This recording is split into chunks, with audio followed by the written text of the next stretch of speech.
This whole project started because I was looking to do something that I had never done before. And this project has evolved into something a little more than that. Now we're building an entirely custom car body, and we're building a fiberglass mold on top of that.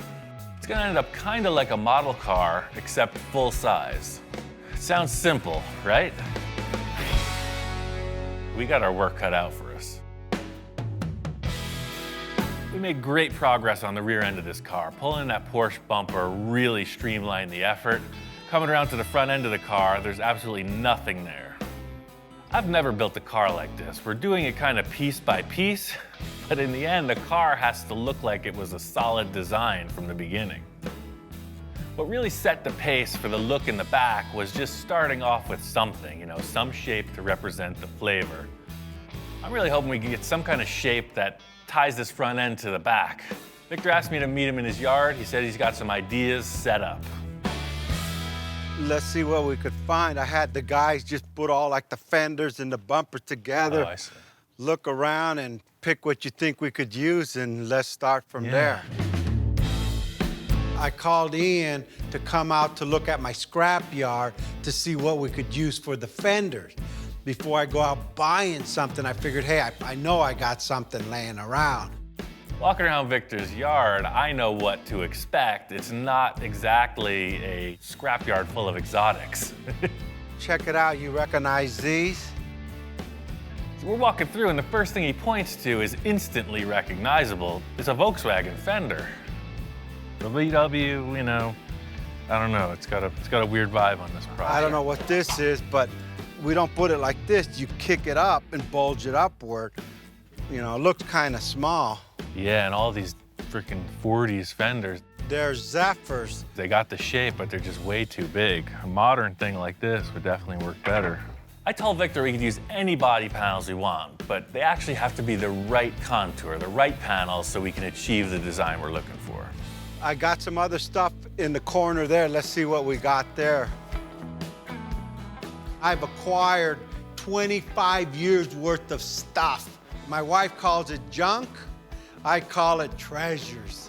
Oh yeah, I recognize the remnants of this car, but see, this is kind of the thing I was thinking. See, this is a way more modern looking fender lip opening.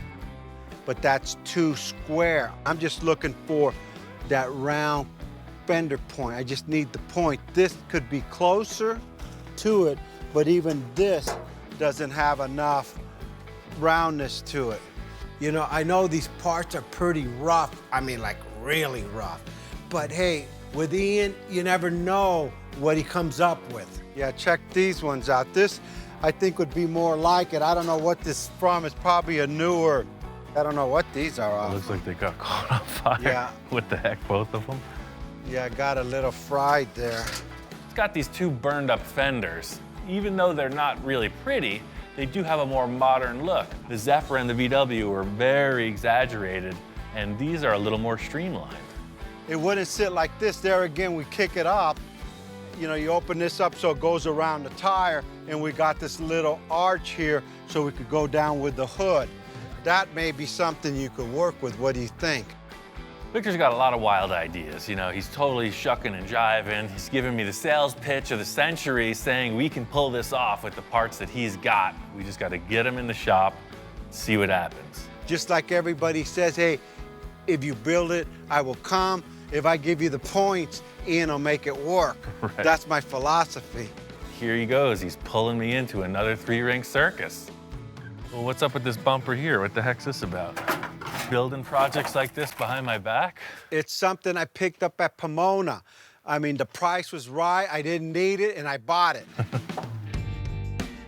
Looking at this bumper Victor has, it's definitely from a tuner car. It's not really the flavor we're going for, but it just might be a starting point. I don't know if this will just fit right on the car, but it's like the rear bumper. It's a perfect starting point. We'll change the styling somehow, but it's already a fiberglass bumper. All right, let's try that out. I'll grab you the got two two fenders in this. See what it does. Pretty loose looking pile of parts we got here. There is some potential. We just got to get it in the shop and see.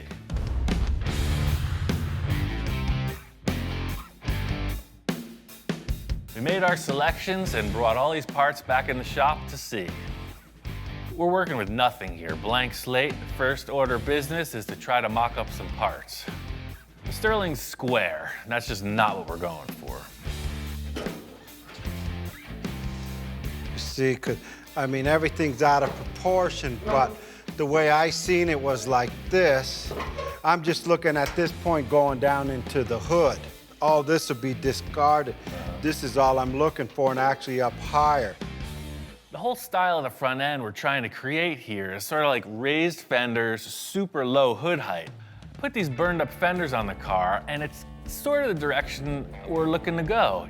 These are already way better than the Sterling because they're so much rounder. You know, we're getting away from this flat, faceted shape, and yeah, got an arch, man. It's working. It kind of fits. This is how Henry Ford did it. I'm sure. The only thing he didn't have was cordless tools, man. The concept we're creating here is nothing different than any customizer's ever done since all this started. You know, you have some handmade stuff, but you're using production pieces and you're warping them into your own new flavor. I mean, looking at the rear fender, you know, again, you're gonna enhance it a bit, but it's a way better starting point than that flat Sterling thing. And still, I know you're gonna want it way more up in the center, but see how we can just do the same thing as the rear, just pie cut it, segment it, pull it down, and we'll just have to add some kind of curvature to the top. I can see these fenders getting us to where we need to go, but I really want to put on the nose piece too. You know, it's all got to work together. It's pretty loose, man. It's the face only a mother could love. Yeah, to be frank, it's terrible. I think the clinical term would be butt ugly. This front bumper isn't really what we can use. I mean, in the end, it's kind of less than spectacular. It's, for now, I'm gonna call it a placeholder. It's out of proportion. The fenders, something doesn't feel right. They did look curved out in that lot, but once they're here on the car, they appear pretty flat. These burned up fenders kind of have the look, but they're not really offering us that arched fender that comes down into this valley area in the hood that we're looking for. I'm gonna lay a sheet of aluminum in there, just try to visualize what these contours can offer potentially, and just see if it's gonna work. I get what you want to modify here, but there's still something about this transition that's bugging me. Putting these parts together, you know, it's a base, it's a starting point. I'm just kind of not feeling it. I'm just wondering if there's other options. You know, all this is really good developmentally, but we're using kind of passenger car parts. You were looking for the exotic stuff, you know, maybe the Porsche thing isn't that bad of an option. It worked, the original ones, right? It worked great in the back. You know, it's just a way more bulgy shape. It, you know, might just add to this. The whole thing with a solid mock-up is the light bulb goes off, right? Ideas start flowing, and it's just not happening. What we need is something that gives us the green light. I mean, this is a way more sporty shape than the stuff we're working with. Look, the light almost wants to be there. I mean, we don't want to give a Porsche look away, but. I like the position, the way you positioned it. It just, the lights are bothering me. It's not what I'm envisioning. Yeah, I agree. They're a dead giveaway. You don't want it to look like a Porsche, so I'm trying to figure out how to cheat it a little, you know? Car's definitely wider than it was, so kind of change the angle a bit, you know, exaggerate the proportions, and it might work. This is way more representative of that transition to the valley you're talking about. I mean, maybe a Porsche fender is kind of the best option. Yeah, and then once the light comes off and then all this metal comes all the way down and meets the bumper, then whatever light we decide to put in here, and there's my valley, right? Sure. There's my valley. Yeah, maybe just tape over them, primer them like we did the back, just gray it out. These fenders seem like a good choice. I'm gonna mock them up, rough out some tape lines, just kind of see what it's gonna have to offer three-dimensionally. Victor's big concern is that he doesn't want this to look like a modified Porsche. You know, we're using these parts, but in the end, I'm sure it's gonna look like one of a kind. I could see that working, man. It's nothing that I would take home to my wife at this point. You know, one step at a time, man. Nobody said it was gonna be easy. I know Victor's pretty nervous about this mock-up. It's totally loose. I got a couple ideas. I think we could pull this off. I just gotta pull another rabbit out of the hat. You got a general idea of how this thing's gonna look. First thing I need to do is trim off a bunch of the material from the front of the roof. This is just like the trimming back of a freaking shrubbery. You get rid of the stuff you don't want. This whole roof shape is gonna change. But again, the parts that are critical that Victor wanted are still intact. Victor's always about the inspiration, so he's brought in a number of inspirational reference points. I got a couple of other ideas for him. Shop inspector's never seen anything like this. You know, we go for rides in cars all the time, and now he's like a giant monster looking at this vehicle. If there's one thing I know, this dog loves treats.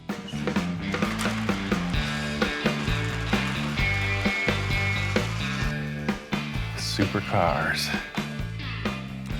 Super dog food delivery. Aside from all the busy work, you know, we got a car to build, on to the next.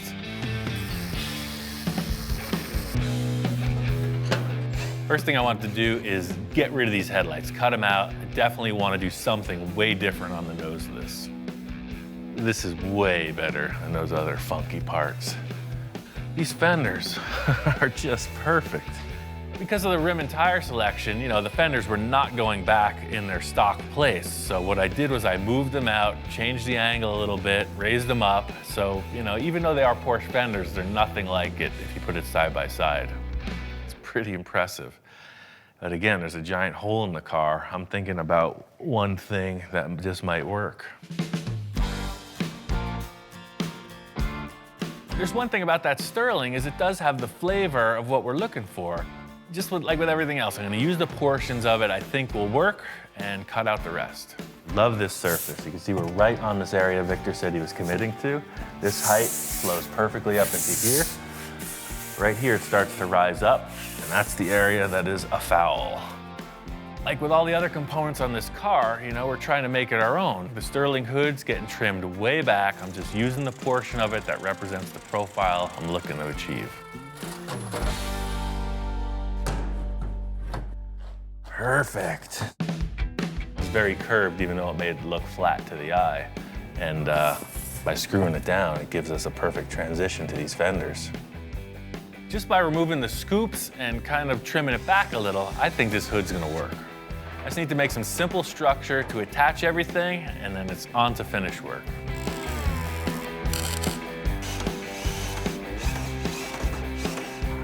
Using these aluminum sheets, it's the same process as in the rear, just trying to create a contour, something to build off, and the look that I want. Being that this car is gonna have a mold on it, in the end, the construction here, anything goes. It's purely a mock-up. Now we're getting somewhere. This is all about the concept. I'm gonna tape some of it up, spray paint it, sit back, check it out. Getting these fenders mocked up, I really see the potential of this valley and hip fender aspect Victor was trying to get his point across about. I see a issue with that bumper. Maybe that one's not the right call for the car. We're gonna have to figure that part out. I'm positive this bumper is not the right look, but what it's offering is a structure to build off of. Welded in this mounting bar to support the bumper, but I definitely have to widen it. One thing I've learned from chopping up a lot of cars is to retain the look of the thing, you section it, it's gonna cut both ends off and widen them out independently. As crazy as this sounds, my whole idea here is to just sheet the thing with aluminum. You know, we'll have a blank slate and we can work forward from there.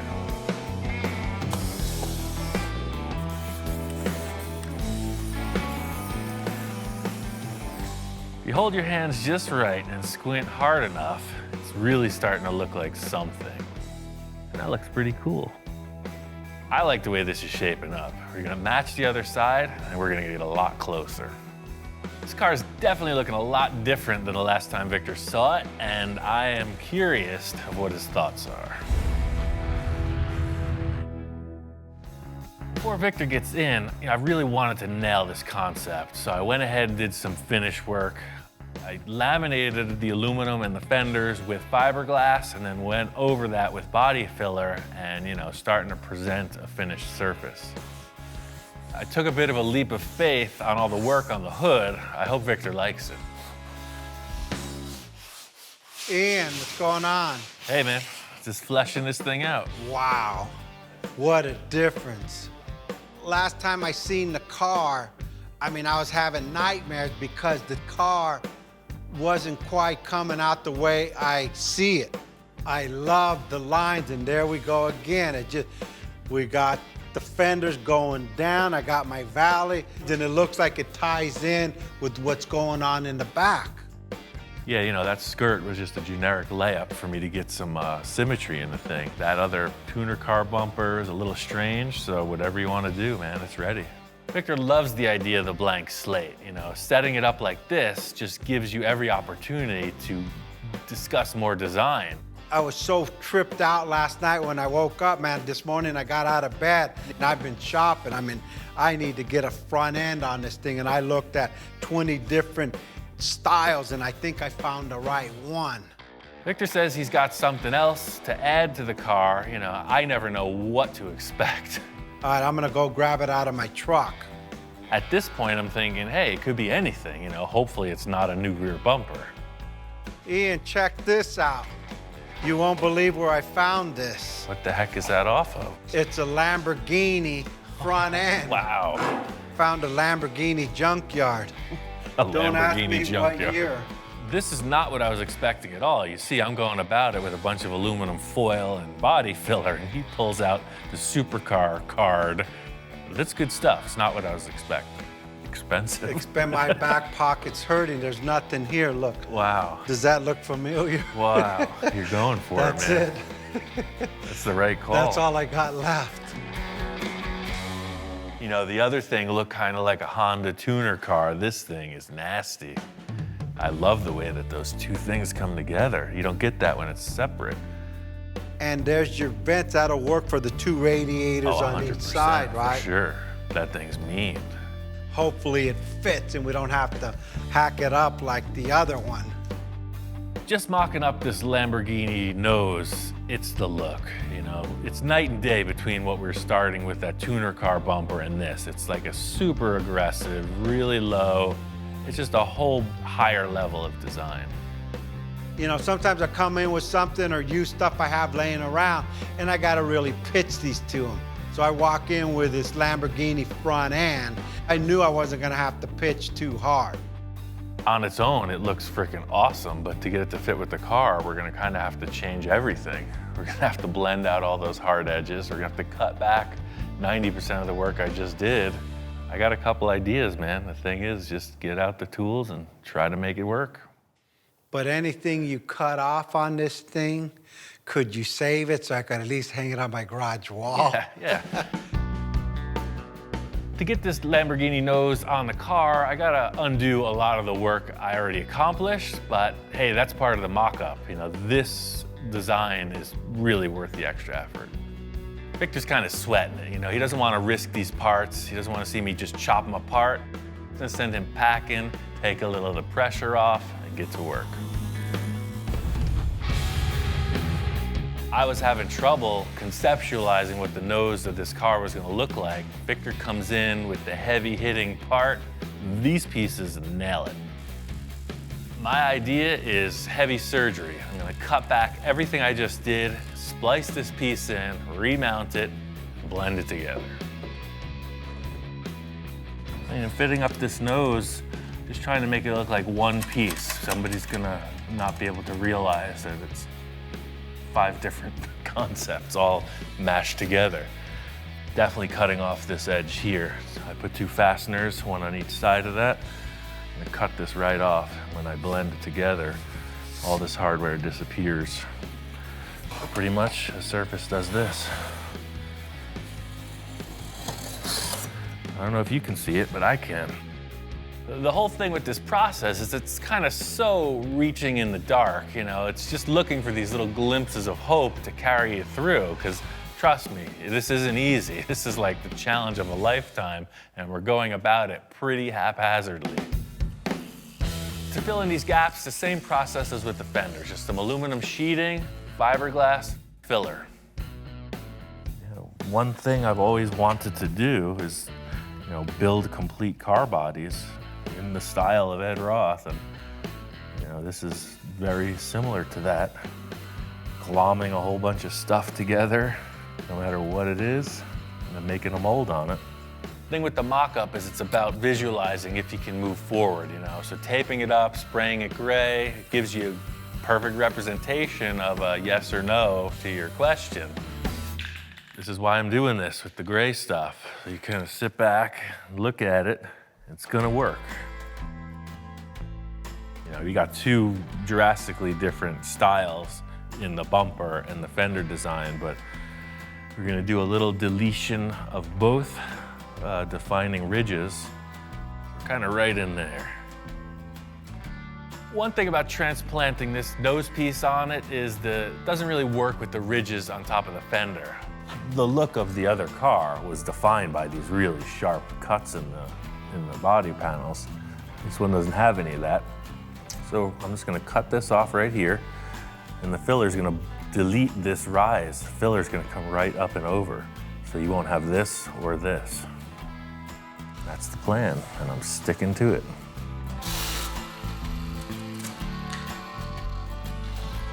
Victor gives me all these exotic car parts, and I get to destroy them. It's the best job I ever had. In trying to make this thing look a little less identifiable, on the side vents, we softened the edges on that, trying to get away from that, round it off a little bit, and make it our own. I'm really happy with the progress we made on the front of the car. The nose looks awesome. It's really gonna define the styling for the rest of the car. The roof needs a ton of work, and there's no sides on the car. We got a huge challenge ahead.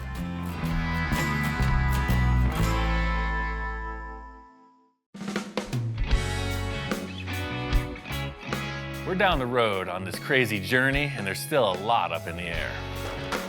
One thing I do know is we're building a complete custom body on this car. We're just going about it in a slightly different way.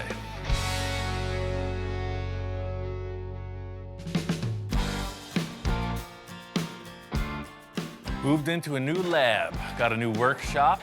The whole idea with this room is that you have plenty of clean floor space. One of the biggest challenges in everywhere I've worked is that there's always stuff, and I'm always trying to decrease the stuff. I got my tools, I got my dog, ready to rock. The whole idea was getting this in the room, is now we are in the artist studio. I got the car up on these little roller dollies, we can spin it around, get up high, down low, nothing in the way. Because really, that's it, you gotta have that line, It's gotta look good. Victor and I were up at Gene Winfield's. He had a whole bunch of fiberglass bodies, and I knew we had to go in that direction with this car. But Gene was molding cars that already exist, like a 51 Merc or a Ferrari F40, but we don't have that option. We have to create the car first. It's just like this car model. Imagine we had a full-size 57 Chevy, and we made a mold on it. We would end up with a car body just like this. We have to create our car body first. The cool thing is we can use any car part we want. We can customize it, hand shape it, whatever. It just has to be strong enough to build a mold on. We can move fast. We can make changes on the fly. We've never done anything like this before. I'm super excited. It's just gonna be a ton of work. The whole idea with setting up the car in the shop like this is it's gonna be a big debate between Victor and I as to how it turns out in the end. Set up these fenders just as a representation of something over the rear wheels. I know Victor loves the idea of this really low trough. You'll see the engine and the other components in here. This is directly in the way. First things first, I want to get into the rear portion of this design. Because it's a mid-engine, we both want to show that engine off, and there's a bunch of stock sheet metal I want to get out of the way, come up with some concepts for the back end. So this is an element of structure. I'm just gonna make it look way cooler.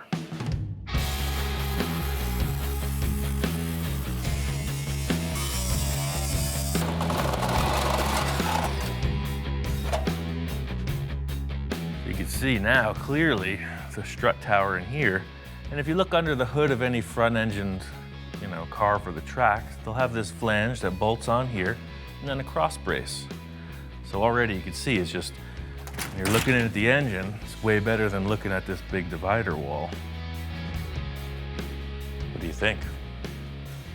Dude's always on board, you know, he's 3 years old, he's getting himself into trouble, banging his head into stuff. He's always putting his nose in my business, and I'm sure he's totally liking the smell of the fine German machinery. We don't get a lot of that, and I think he's just taking it all in. Hey, what happened to your face? You were such a cute puppy. You look like a boxer.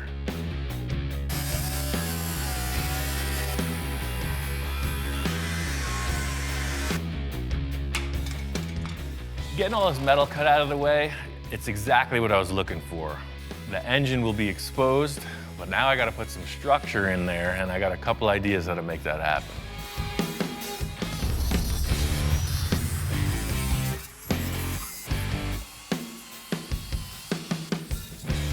I know what Victor and I are going for in this portion of the car, and that is looking down into this and seeing a lot of cool stuff. Just like with all the supercars, whether we have glass or it's just open, it's gotta look cool. Right now it looks like a bunch of sheet metal that we cut out.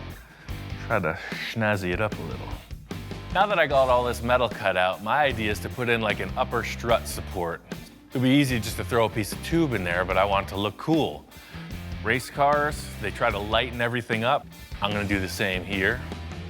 So that's the thing, I got the center marked here, and I'm just gonna go every 2.5 inches and scribe across, so 6.5 to 9. I'll just center punch, drill all these with a hole saw, and it'll just look like a nice lightened race car style bracket. I'm just gonna pre-drill these with a 1/4 inch hole and then hole saw it up to, I think, about 1 inch, whatever looks appropriate. So there you go. Now you got a bunch of small holes. Now I'm gonna make a bunch of big holes. The hole saw leaves a bunch of kind of scratch marks and loose pieces of metal hanging off, so the die grinder cleans all that up. There's a few different fittings on that tool. It goes from coarse to fine. In the end, you end up with something that looks like a piece of jewelry. Boy, it just looks kind of like a, If this thing's sitting on a table, you don't know what the heck it is. Is it a musical instrument? Is it a weapon? Is it an upper strut support bar? Who knows? So the last thing I want to do is put a finish on it. Eastwood's got this cool surface finishing tool. It provides like a brushed finish. You hear like brushed aluminum, brushed stainless. You see it on your refrigerator or something like that. And I'm gonna use that on this piece of tubing. That is pretty cool. Now I'm just gonna weld it into the car, figure out how that floor area is gonna be raised up. This piece needs to be super strong, so I made these gussets and I could weld them in on each side of the shock towers. The next step is twofold. I need to create somewhere to mount all of this rat's nest wire harness stuff and create something that looks cool that follows the design Victor and I are looking for. Paper templates are the time-tested thing for sheet metal fabrication, so that's exactly what's happening here. It's always easier to cut some cardboard than to waste metal. You got a little something hanging off your chin there. I love the idea of what we're doing here. It's because my thing with any hot rod is you got this big giant engine, you're seeing mechanical stuff, and that's what we're doing. We're chopping the car down so that the engine components can transfer to the outside of the vehicle, and that's cool. Just laying this cardboard in totally cleans up the rear view of the car. I'm pretty sure this floor shape's a keeper, but I need to come up with some kind of representation of how the walls are gonna turn down from the fenders within my 3,000-pound paper folding machine. It's always easy to pick out what looks terrible. You just gotta figure out how to sweeten it up, and that's exactly what this envisioning tool is going to provide. Ready to show this to Victor. We got a lot to discuss about the designs in this rear end. Ian. Hey, man. You found the place. Yeah, I found it, man. What's going on? Wow, place looks good. Oh yeah, that's the thing I was saying, you know, new building, new project. You know, I walk into the new shop, man, Ian's like all peppy, ready to go, just like he's inspired again. And now I'm starting to get inspired, going, hey, move over, I'm coming in.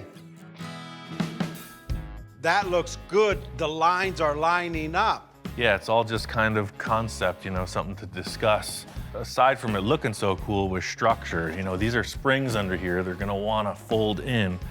So I just support it like you would any race car, right? Came in with some gussets, really grabbed that. Ian just telling me all this stuff, and I'm not really like taking it in. I'm like looking at the car, starting to focus on what else could we do to this thing. And he's talking and talking, and you talk all the engineering you want to talk. I'm thinking design, baby. I love that you got it down low. This boxer was round. Exactly. Now we could achieve, you know, whatever vents or take the points down. You know, all this aside, all we have is some structure back here and this surface height. We need to figure out what the look of the back of the car is. You know, you're describing some kind of sculpted thing. All I've established is measuring points. I mean, I can't do anything more until we figure out what the look is. You know, what the heck is you bring in for this part? The mistake Ian made was he said, hey, you could bring anything you want. So, I mean, you can't tell me that. It's another piece to this puzzle. You know, 911 Oh. Carrera bumper. Okay, I thought it was something you picked up off the street. Oh, I see, yeah. Porsche 911. I was a little concerned because he brings in a Porsche bumper. We're working with a Porsche. We're trying to make something that doesn't look like anything out there. So, I don't know. I'm a little skeptical. I think it's gonna be too wide, but hey, you know what? What else is new, right? Well, it's exactly what I'm doing here. Just stacking stuff and seeing what works. And Wow, that's freaking wide enough, man. Look at that. You know what? That thing ties right into the depth of the tires and everything. Completely. I mean, it's one thing to just say, oh, well, oh yeah, it's a Porsche, it'll fit, but you got these massive tires and it actually works. Once we put this thing up, it was like a revelation. It fit. To just put a replacement Porsche part on it seems like not accomplishing anything, but this is completely different than any Porsche that I've seen.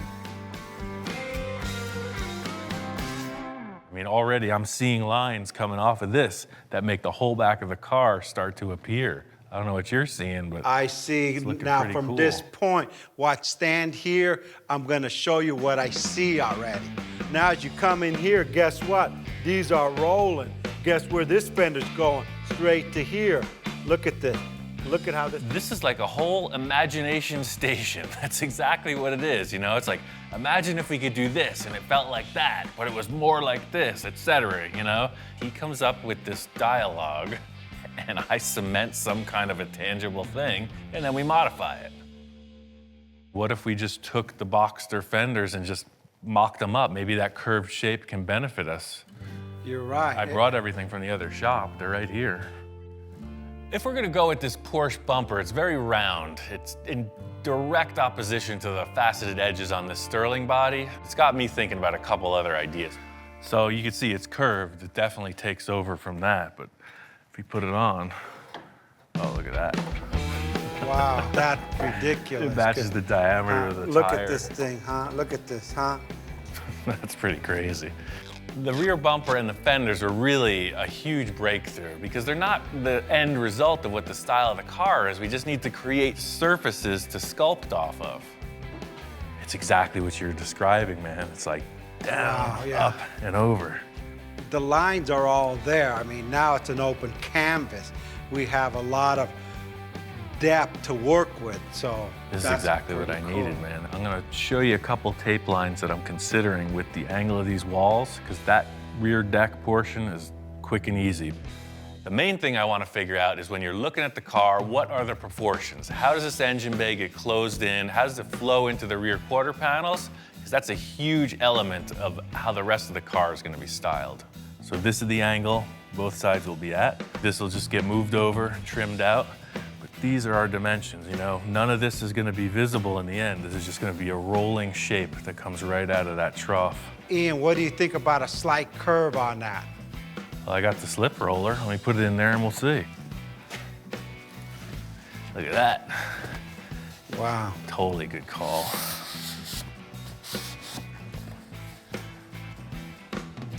Oh yeah, that changed it from being a file cabinet to a sports car, man. Now you can see it won't be such a tight radius. It's just gonna flow right out over, down into here, and then you already have your fender built. This is exactly what I needed. I was looking for that new thing that I had never tried before, and Victor's going all in on this. It's starting to turn into something really awesome. Well, if you're cool with that, I could build those panels out of metal, and we could figure out what these fenders are gonna look like. I can't wait to come back in tomorrow to see what he does with this. It just inspires me for the next part of this car. I got a whole bunch of more ideas on this car. We just started. Starting to fit up the rear view of the car, and the first thing I wanted to accomplish was getting this driver's compartment separated from the engine compartment. I got this panel in before I could get this structure finished for the side pieces.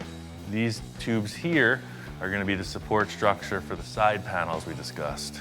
Victor's bumper idea, I think, is perfect, but what I had to do was suspend it and center it. I came in with some 3/4-inch steel tube and a bunch of small pencil rod, and now the bumper is mounted.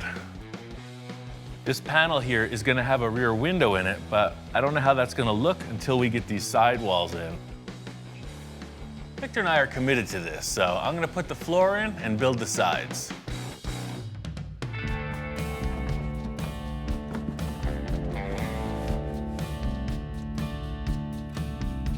I was thinking about some kind of access hatch here with a hinge, pretty techy to build. Victor said, why don't we just part it right on these two braces and this whole center panel just pulls out. I had all this scrap foam insulation outside, and by setting that up on the insulation, you can just run the jigsaw right through it.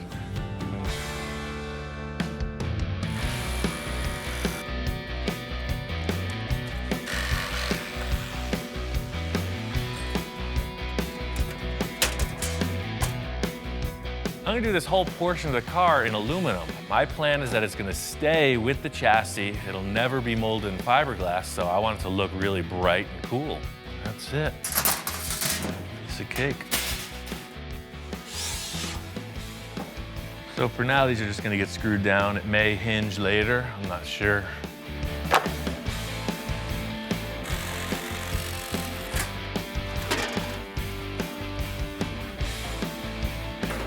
The whole thing with these panels and them being aluminum is that it was my choice that they stay with the car through to the end as a showpiece. So to see them in place is pretty satisfying.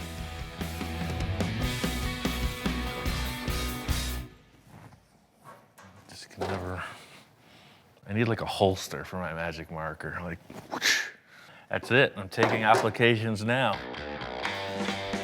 Anyone familiar with leather work or anything like that? I'm looking for something size quadruple X. Quadruple X so I can grow into it. My senior years. That looks pretty good. I think to set this thing off, I really want to rivet it together. It's going to give it a real industrial strength race car look. But because this is a concept, I'm just going to mock them up with these self-tapping screws. It's a perfect starting point because the hole will later just get riveted back together. There's the last rear pan where the bumper goes. It's just gonna slip right in underneath the other one. I know that this is not the finished product we're looking at, but you gotta start with a good base, and that's all this is. This is a background for whatever enhancements Victor comes up with.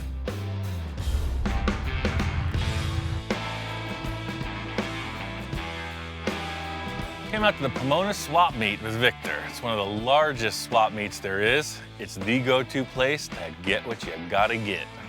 They have everything, including the kitchen sink. That's the deal. It's a full-on treasure hunt. Hey, what do you want for this box of books? I'll take 10 bucks. You'll get 10 bucks for that. It's my favorite show ever. For those that don't know, Monster Garage was like the show that brought the builders of the world onto television. Anybody who's anybody tried their mettle in the Monster Garage. We got the whole kit right here, man. This is gonna teach us how to build a custom car. This is awesome. I think we could just go home now. We're looking for the lights, fenders. Let's just try not to get distracted. There's too much here. I know how you get off on a tangent sometimes. Let's try to stay focused, man. We're on a mission. The main mission today is to just find shapes. You know, anything representing a fender line, a hood line, lights, who knows what's here. That's what it is, treasure hunt.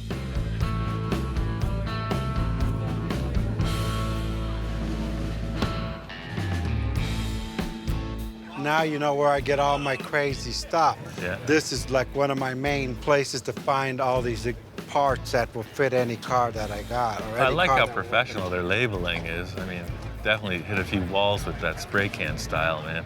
It's too perfect. Here you go. Here's the radius of the front. I mean, there's a million other shapes in the world. Just because it's an old Plymouth, you know. Try to detach yourself, man. We're on the better side. Remember, we make old things back in the new things, and hey, that car would love to be a supercar. Yeah. When it grows up, it wants to be a supercar. I know when we get back to the shop, I'm gonna see that next to it. Check this out. I could be Ian Jr. That one's even better than mine. How do I look? Can't get distracted, man. Stay focused. This is my music, Pink Floyd, Led Zeppelin. How much are the gauges? Check out that Manny Moen jack. Hey, Dan, how you doing? I'm Victor. Hey, I know that you want 1,200. All I got is 800 bucks. I know I'm rolling the dice here. What do you think? No. 9, no? All right, well, we tried. You gotta stay focused. Don't get distracted. No kidding. Hey, I still am a collector of fine art. I know. Victor's hearing what I'm saying. He's on the lookout for fenders. He's calling me over. He says he's got something. There you go, Ian. Check this out. He pulls out these round fenders. I don't think he knew what they were. Right away, I spot them. How much do you want for the fenders? 60 for both. 60 for both? That's a good deal. The last thing Victor wanted was a Volkswagen involved with this car. Remember, we got rid of the whole chassis. Now he's picking up a couple of VW Bug fenders. He's going right back to where he started. So those are off a Volkswagen Bug. You said you're trying to get away from the VW stuff, but you know, I'm all about it. Well, I don't know. You don't want Volkswagen, you want a supercar, and then you're pulling out Volkswagen parts. It's like, just because I say anything goes doesn't mean anything goes. I'll pick it, you make it fit. That's not my problem. We've already discussed that. Yeah. Not only that, but walking around, we're in our element. You know, a lot of people who watch the show recognize Victor, and some of them even recognize me, which is even cooler. Man, I like your program, man. Thanks, glad you like it. I We're here like looking this guy, at too. Hey, you know, how you Victor. doing? I own a nursery too, man, like you, man. Where at? Maybe we could do business. Probably Central Klamath area. Oh, yeah. Okay, what do you got? You got a lot of native stuff? Desert stuff. Oh, no. All right, good. We'll do business. We even trade cars. We can even trade some cars. You made my day, man. You made my day. Right on. That's what we're here for. Well, we got books, we got gauges, I got a hat. We got everything but the fenders, man. Bottom line is, this isn't about the world's greatest swap meet quest. It's about building cars. You gotta get back to the lab.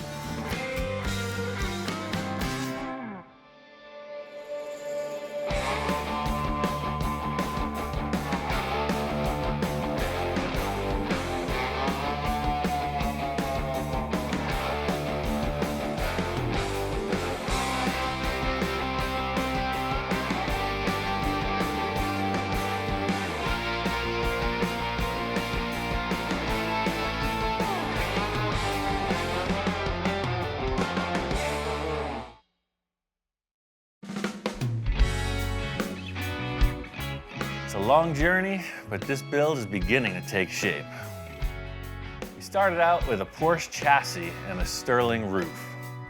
Victor loved the way this roof opened, and he wanted to build a whole car around it. So, that's what we did. Because we're planning on making a mold of the body in the end, it's allowed us to use whatever parts we want to design the car. Now, we just got a part that doesn't belong. Making a lot of progress on this car, but looking at it front row center, we got a huge issue with this roof contour. Some of the concept cars Victor had shown me pictures of had this wraparound windshield detail, and that's what I'm throwing on the table. Right off the bat, I tell Victor I got this idea that the windshield, could look like a motorcycle visor on a helmet. They go up and down, and it looks space age. So by putting this round window, like you said, like a windshield of a helmet, Right. that will match this perfectly. Oh, Everything's curved, supercar, wrapped around window. The window comes up to get in and out, man, that would be like off the chart. So can you achieve that? Well, I don't even ask. My question is, When? when are you gonna do it? Well, I think first we'll have to make a paper template. Just like the rest of this car so far, we're going to build off of the Sterling body, create something new. Victor and I discussed the possibility of using another vehicle's windshield. I just don't see anything that looks like spaceship stuff, so we're gonna have to build it ourselves. The thing is, if the windshield is just one piece and it opens with the roof, that's super trick. You just don't see that on the street.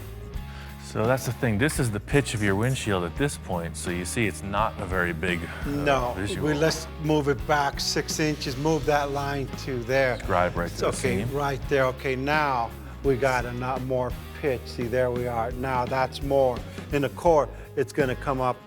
Just like the rest of the car, the Sterling is now just a template tool. So I'm laying up cardboard on it because I know it's even and symmetrical, and just seeing what kind of curve it'll offer. With this idea of this curved windshield, a flat rooftop just isn't gonna look right. It's gonna look like somebody sawed the top of the car off, so it's gotta all contour together to complement the nose. Like you're saying, and you got your freaking rise. Yep, we got our little arc there. So I'm just gonna make an exact template of this window, and we'll flip it over to that side, so this curve that's coming up around the back will then turn around the exact opposite. I think Victor's main goal with this roof is to do something you just don't see. He uses these words, these big words like iconic, timeless, supercar. His loose perception of reality is easily translated by my four hands.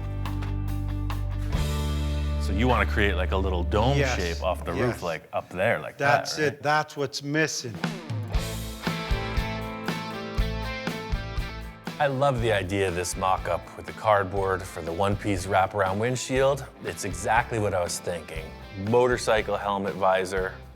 I think it's a keeper.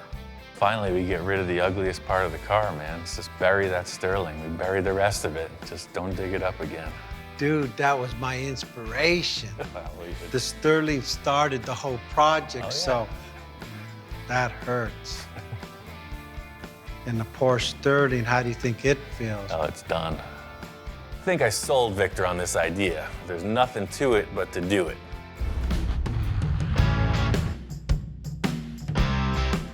I sold Victor on this concept. All I have to do is accomplish it. So this is the template for the windshield, this cool visor-like wraparound deal. The challenge here is getting this template into a good plastic template. It needs to be like a rainbow.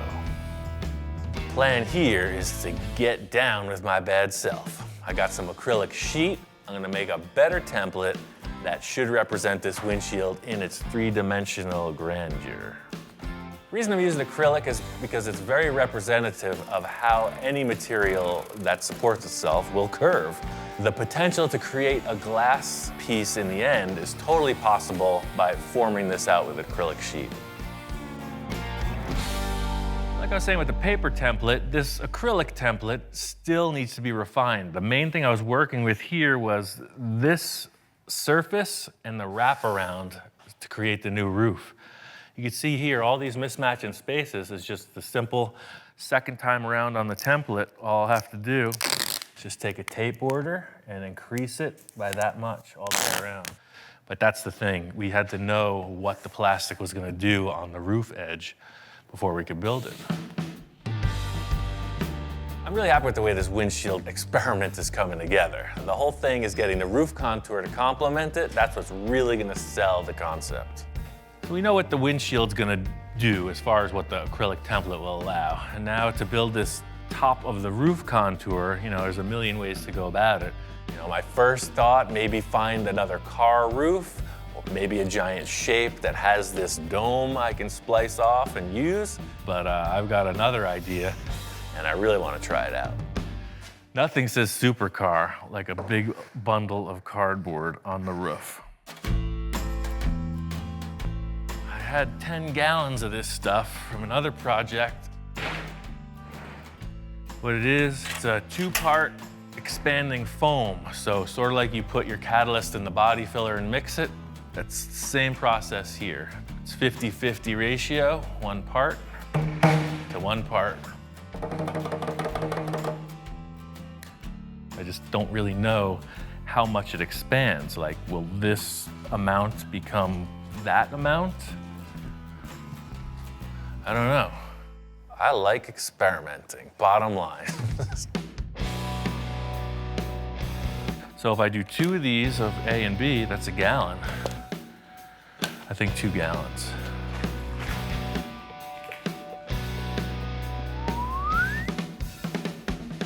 So that's 4 quarts of that. 2 of those. And now you start mixing. The whole thing is if I pour it on the car like this, fully liquid, it's just gonna go through all the cracks.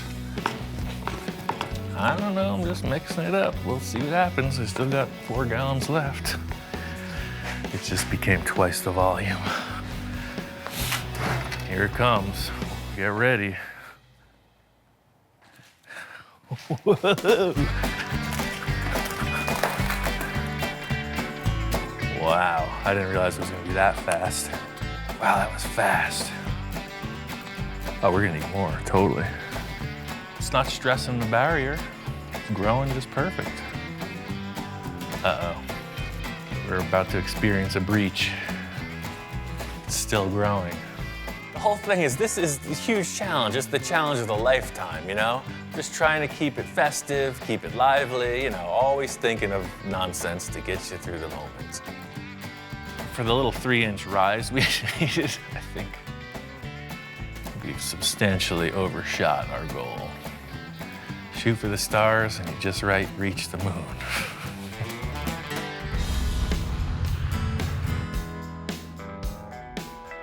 What we have here is a giant lump of expanding foam that is cured on the roof of this sports car. I think it's pretty clear the muffin is cooked. Definitely like one of those things you see coming out of the oven. Totally strong. That's why I use this foam, because it'll be able to be carved back and be a really good base for whatever we do, mold-wise. That's like Christmas morning. We're unwrapping that gift that you didn't want. That gift from grandma, the socks or the slippers, that's what we're doing. We're just, how am I gonna work with this? Time to get medieval on this. Like the great sculptors of yore, starting with a giant block of marble, I will create a masterpiece. Crazy thing is I only need about that much of this giant slab, so it's gonna take a while. It's safe to say I overshot the foam element considerably. This is a lot of work cutting it back. It's pretty dusty. The good thing is I got these big air cooler fans from Portacool, and they are moving the air and keeping things fresh. It's kind of like chiseling through rock at this point. You're just chunking away, getting these big shapes broken off. Got to smooth it out and get a little bit closer. That's what I'm going to use the belt sander for. Just eyeballing it. I know as long as I stay bigger than it needs to be, anything goes. Wow, you got the sterling out of the sterling. As I'm getting sort of close, it's perfect timing, Victor gets here. I'm always monitoring his reaction. Looks positive so far. I put foam on the roof and then sculpted that back. So this isn't filler, this is a two-part foam. You mix it up and pour it on the top. You know, him just walking in, I'm trying to explain. You know, he doesn't know where I've been. I'm trying to explain where I'm at. You know, see this angle, this complements that, and he's responding. You know what? Stand back and look at the side, because it's actually, check this out. I love the way that comes up and then back down. It gives you like, man, that car's going Fast. and it's not even moving. Yeah. And no more sterling into sterling into sterling. No. Now it's just, I don't know, what is it? Concept, baby. Here, check this out. Now you get the look. That's why I got a solid black, so you kind of get the effect of it having a tinted window. That's the thing about making a model. You don't really understand what it's made of in the end. Pulling this protective coating off, you see a nice glossy surface. It looks like a windshield. That sells it. Yeah, see, now it looks like a windshield because it's got that black reflection, right? Wow. I mean, That's cool. I mean, that's supercar. Yeah. Everything I wanted. The round windshield, we got the curve on the top, needs a little bit of adjustment. Yeah, but now looking at it, you know, that's the whole thing. This just being a mock-up with templates. Just with the way that the roof comes together, check out this line with the tape. You know, like that, so that this was the roof, and this line was kind of going back into the fender, you know? Yeah, because it almost looks like there's a flat top on it. That's a good idea, but watch, you stand back there, check this out. Victor's always talking about when you walk in the door and look at it, where does your eye go? What needs to be improved? He's saying that the windshield in the rear portion could be contoured a little, could be swept down a bit. And the more he's laying it out, it makes perfect sense to me. It does look way more streamlined. Let me spray that top of the window gray. We'll peel back the tape, and then we'll know what we're dealing with. This is exactly why Victor comes in periodically. He's not there for the monotony. He comes in, does a few checks, and then we move forward. And it gives you more roof. It actually looks like, you know, more structure on that thing. The modification in the back of this windshield area is just a perfect example of how things flow, according to Victor. One line makes the car look segmented, broken front to back. Another line makes it just follow through down into the rear portion. Yeah, so the whole thing is now on the other side of the car, it makes the roof look like it's just got a little cap on top. And by lowering that window line, it fits. Everything just flows right into the rear corners. It's them last little details to make these designs like work. Really happy with the way this roof concept has come together. There's just one more thing I gotta accomplish to wrap this thing up.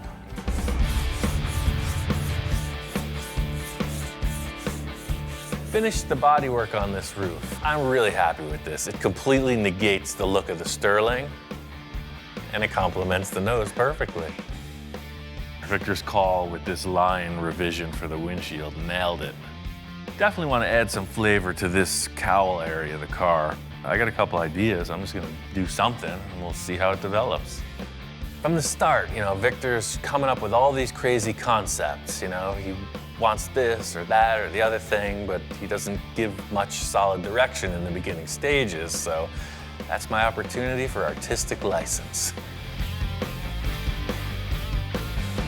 You know, I got an idea about the way it should look, and I'm just gonna build it out. At least we'll get somewhere. Victor wants to revise it. We're threatening to run away from home. It's a hobo stick with a bag thing.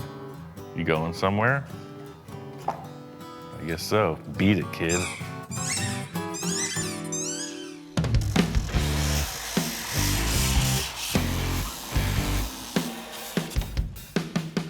In simplest terms, what I've been thinking about is creating like a cowl induction look. On modern cars, air intake is right below the windshield, and I think this would benefit from a styling cue in that vein. What I want is for this windshield angle to be replicated in the vent here. So this comes down, steps up a little, and goes right down. So that's out of line. Take it off. I mean, no mercy here. That's why we're building this model. First things first is to just hack away a large portion of the car that we don't need.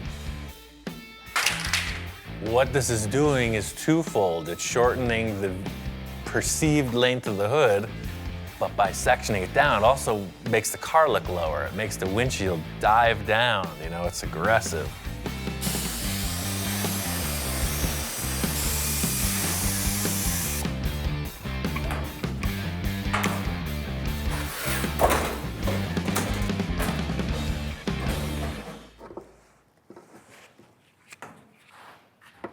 I mean, that vent shape, that's it. I love that. I just don't know what the client's gonna say. He's a little back and forth on things. I'm into it. This thing took it from this bland kind of hood detail to something representative of a supercar. The thing is, with this just being a mock-up, I want to throw everything I can at it. You know, this is gonna be a vent. Just using this honeycomb mesh, was just laying around the yard. You know, what it's doing is just representing a grill, and that's what's gonna be here in the end, some type of vent. Sprayed it gray just to stand back and check it out. You know, matches the rest of the tone of what we're building. Looking at it, it kind of needs another element. What this thing needs is something to make it look more faster. It needs fins coming from the center, like that. Just like on the tail end piece. Check this out. Always thinking about how to tie this whole car together. We've got this awesome rear exhaust port look thing. It's got these fins on it. It looks rocket ship inspired, like it's flying or something. So hey, why not put some more fins on the car, you know? I want these fins coming out of that vent I just built. Same idea. So this is one of the cutoffs from those things. I'm just gonna transfer that right onto that. Put these things in place and see if we got something.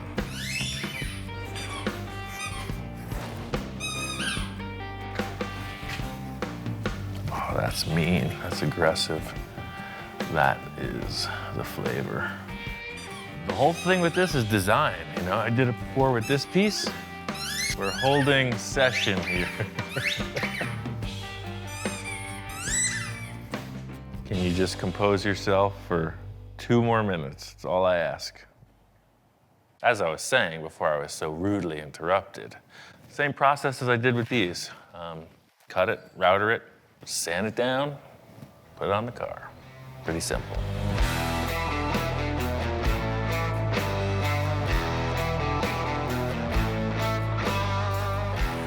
These little cowl fin things, you know, I want to make them out of aluminum. I want everything front to back to have the same stylized aluminum element.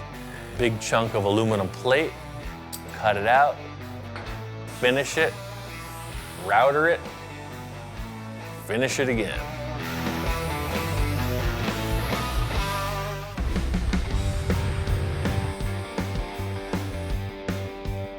These little cowl fin things, you know, I want to make them out of aluminum. I want everything front to back to have the same stylized aluminum element. I got about 5 of these things made, and just as I'm finishing them, Victor's here. Yo, what's up? What's happening? What the heck you do to the car now? Well, we were talking about having a vent, right? Victor, understandably, doesn't know what's going on. You know, I'm working on these aluminum shapes, explaining what's happening. He's just kind of trying to take it in. Well, it needed something. You know, to me, the hood was just looking too long, so I created this vent around the windshield. And what's this all about here? I don't think I want cardboard here. These all questions at this point. You know, I'm trying to describe it. It's like, hold on, let me just put them on a car, show you what's up. So just like with these cardboard templates, you know, I made 5 of them, and we can space them out however you think is appropriate. You know, they're oversized. So, you know, something like this. That way it's like however we fit it out, you know, they look like they're jutting out of the vent, you know, aerodynamic.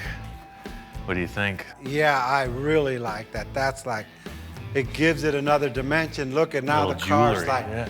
flying without flying. I didn't want a spaceship. I just want a supercar. You gotta know I'm in the spaceship business, man. Victor really likes this shape that I cut out of the front. He loves the idea of these aluminum fins. He's just got a couple ideas about their final contour. At this point, it's simply trim and fit. You know, we're gonna make the taper on this double-sided instead of like the bullnose flat front, and it's very minimal. Same look, just a refined concept. Yeah, what a difference too, and by doing that, the air comes in through the, the front of the grill, out to the roof and over. It's like, I could see this in a wind tunnel. All these refinements look really cool. Victor's totally on board with it, you know? Everything's really coming together. The big issue is there's a huge hole in the side of the car. There's nothing there. What's coming up could be the biggest challenge yet.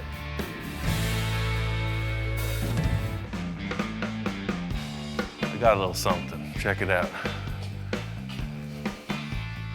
Carhartt collar. Oh yes, he's all about it.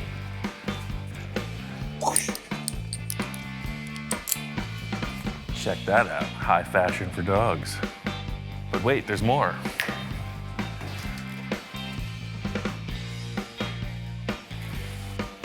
You know what that is, don't you? It smells like a fresh, new dog bed. What do you think about that? Oh yeah. Oh wait, you're twice the size you used to be. You like it? Very good.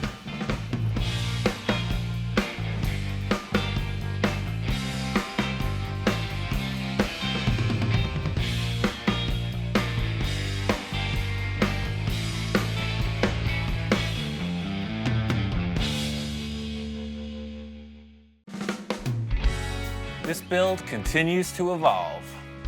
When we started out, I wanted to do something I could really spend time on, something I had never tried before.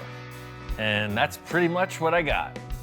Building a custom body and mold over a Porsche chassis hasn't been quick or easy. But now we're getting to the point where we gotta commit and make it happen. It's time for the next phase of things. Got my friend, Hardcore Bob Gore. He's coming in to be the guinea pig. I mean, to help me experiment on this mold process. Oh, man. When I walked in, I was totally floored. He totally blew my mind when I saw it he had sitting there for me to work on. So, you know, Victor wanted a concept sports car. So this is where we're at with it. You're definitely on the right road there. Ian does classics and custom classic work and things that you would totally think of nostalgic, and it totally blew my mind seeing that, walk in and see that he's working on a supercar. Man, when you told me about it before and you sent me a couple pictures in the works, but this is this is beyond what I was thinking already. The whole thing with this is that this isn't the finished car. This isn't even the car we're building. We're gonna build a mold on this. Why are you building a mold instead of just making this the car? Seems like every time I just throw this term, we're making a mold on the car, people just are all question marks. Bob's the same thing. Like, what do you mean? It looks like a car right here I'm looking at. And I'm saying, no, this is just a sculpture. It's about 5 inches thick. I was gonna say, it feels pretty solid. Yeah. And I'm creating a shell on top of it that is a negative image of the sculpture. Then you create another sculpture, the mold, and you get your finished product. By not creating a finished piece, by doing it more like a sculpture, we're able to change aspects of it. And in the end, the mold will give us a really lightweight finished body. But this thing has to weigh 3,000 pounds as it is, just the body.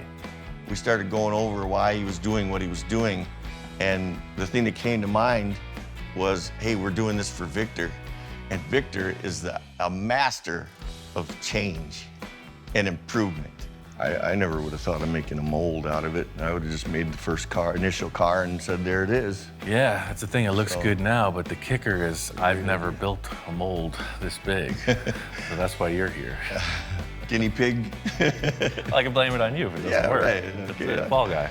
I got a test piece over here, so we're just gonna make a mold on that. If that works, we're gonna make a mold of the whole car. Everything I've done so far has been in order to get to this mold process. So this is like the critical moment. I think we should do a practice on this Mustang hood because all these contours, if we can get it to release off that, I don't see anything with this amount of draft on that car. The first step here for me is to just examine the process. Just test it out on something that doesn't have a lot of draft. In other words, not a lot of negative space that the mold can hook onto. So I've got this car hood and I think it represents a good amount of detail. Nothing more dramatic than the shape we have. The worst case scenario is that we glue this mold to the car and we can't break it off. You ruin the whole car. You mean you could actually stick the mold to the vehicle itself, to the model? And that would be a disaster. Imagine we build this huge fiberglass structure and it's glued shut. We ruined the entire project so far. If this mold sticks to the car, all of the design we've done, all of the sculpting is at a loss. It's trapped in this giant blob of fiberglass. Bottom line is I'm trying to do everything I can to avoid that situation. So this stuff is kind of the formula that allows you to break the mold off, theoretically. Okay. The releasing agent. Yeah, part Oh, all okay. paste. So I put one coat on already, but the information I got was you want 3 or 4 coats of this. So basically just brush it on and buff it off. All right, let's try it. I'm explaining to him the critical factor of this mold being able to release. You know, if it sticks to the car, it's a total loss. So in order for the thing to not stick to the car, it's all on you, buddy. Just as long as you do this one process right, we're gonna be okay. Wax on, wax off. Yes, Sensei. That's yes, exactly Sensei. it. The true joy of being in this managerial position at this point is that I get to stand back and watch the show for a minute. You know, I'm usually the guy thrashing, sweating it. I got the agent on there. What happens if I didn't get it on there the right way? I don't know. That's your job. Through this whole thing, Bob is super concerned. You know, he's taking this to heart like it's his reputation on the line if it fails. Bob's got this covered, I'm sure. Just have a little lunch break, watch the process. Can I have a bite of that sandwich, man? Okay. After the release agent's in place, the only different aspect of the fiberglass process is putting this layer of gel coat. What the gel coat does is creates a nice smooth black surface. It basically keeps the fibers in the fiberglass off of the surface of the finished mold piece. What I'm gonna do is just pre-cut all this fiberglass, because as soon as that starts set and 3 coats of that, we're gonna just layer this right on top. It's all the same material. Usually when I come in, I get to watch Ian do his thing and then add my twist to it or whatever I have to offer to it. I didn't expect to be put on the hot seat and say, here, if this doesn't work, it's on you, Bob. This is looking good. You're hired. The resin sets up pretty quick. You know, here we are 25, 30 minutes later, and it's hard. It seems like we could pop it off. Wow, it works. At this stage, I'm 50-50. I have no idea. Just in putting this wax on the surface, what do I know? That's just what they told me to do. I've never tried this. Thing is, I'm just working the edges. You know, you gotta start somewhere. So I don't know if we're gonna crack this or break it. We're just working the edges, trying to get something to release. Holy moly. Yeah, baby. Look at that. Oh, man. Totally worked. As soon as there was enough pressure, it just released. It's a Victory. Mustang hood. Victory. Bob was here specifically for this. If it went wrong, I could blame it on him. He's got to hit the road. It's all smiles. You know, setting it on the car, checking it out. It's like, okay, we're going to do this to the entire vehicle. What we just did is just a drop in the bucket. This project has required a huge amount of body work. Every line on the body has been created by hand. So Victor's guys are helping out on the side. Hector and Javier, ace body guys. They've been with Victor for years, and they're here on the team now. Ian, how you doing? Down to the wire, man. You've been sanding and sanding and sanding. Man. Looking pretty awesome, man. Victor hasn't been here for a minute, and the 3 of us have been hammering on this thing. There's a lot of dust in the room. Stuff's been happening. It's the thing, without these 2 guys, it wouldn't have happened this quick, man. Man, you're on. How you guys doing, man? You've been working out. I thought you were the guy that doesn't sleep, and you got my guys that are working 24/7. I'm the manager now.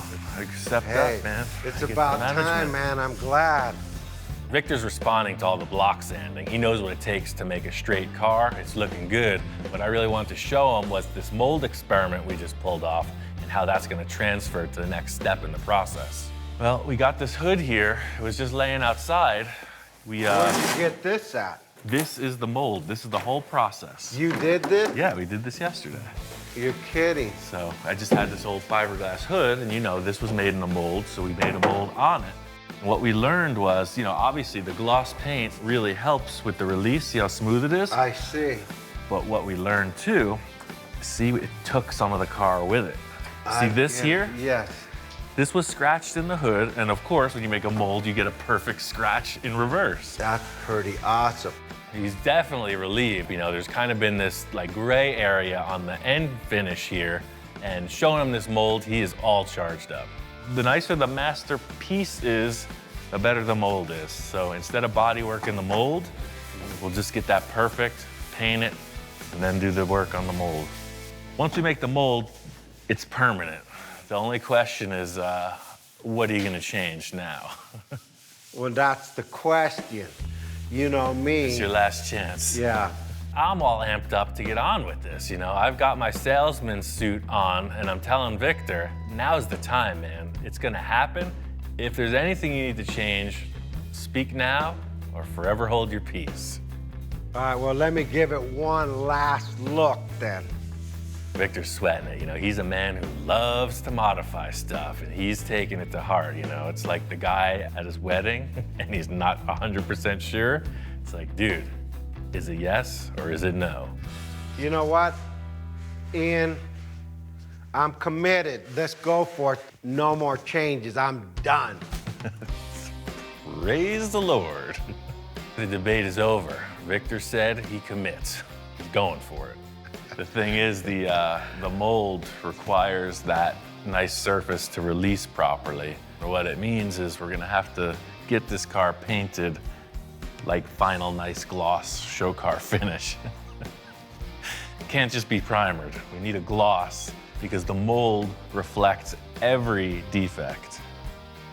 So just as if we were finishing the car, completed, detailed, lined, blocked, buffed, everything, huh? And I mean, the sad thing is, that would have been like finished, ready to like, you know, show the world, right? We're But just now, starting. We're gonna tear the whole thing apart, literally. I'm gonna Exactly. cry. I want this cut up so I can put it in my room. I know, that's the thing. All this work, and now we're gonna destroy it. That's it, Victor gave the word. Go ahead, get this thing finalized, get it painted. Let's get to the next step. Got this thing painted, dialed in.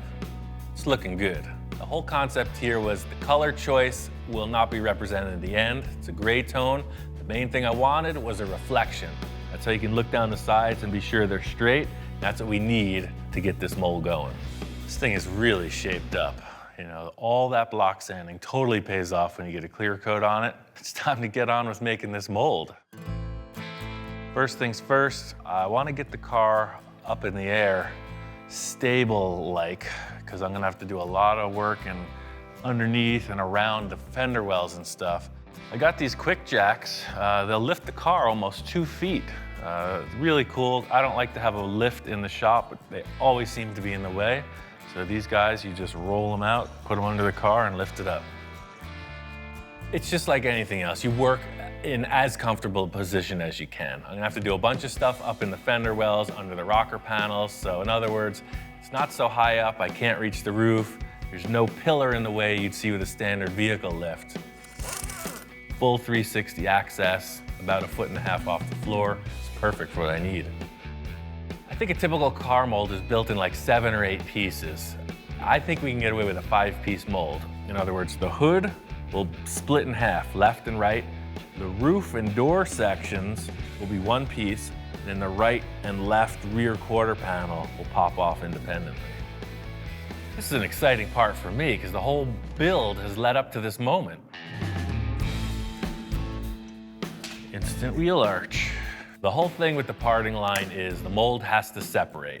When you reassemble the parts, you want to be sure that they don't shift, because otherwise you're going to have a big step in the surface. So my simplified keyway is using this board. It's a door jamb with ridges. So you have this series of ridges, and then they index every time. In other words, it's not going to move up and down because it's keyed. The first step of the process is exactly like what you saw on the mock-up with Bob. Just going to put this release agent on. The one difference is this time it absolutely counts. Hey, what's up? Oh, what is this, Fashion Week? Come here. Shop inspector's here just for one quick glimpse at the magic. You know, he knows this is not the standard procedure. He's very concerned, so it's a toxic environment. Bottom line is I am going for this solo, unsupervised, no inspection, no quality control, anything could happen. Later, Wonder Mutt, it's been real.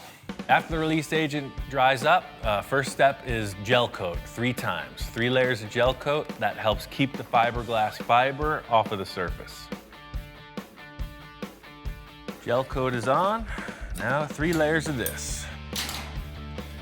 So I'm cutting up fiberglass mat now. It's gonna be 3 layers. First layer I'm starting with is super thin. I noticed with that other test, these heavier panels were having trouble molding into the contours, and I want to be sure that it lays down. So the first layer is ultra light. The thing I'm responding to is how much effort this takes, you know. I've heard about hand-laid parts, how they're kind of superior and that they're a really perfect fit up. The thing I had no idea was how much material is used.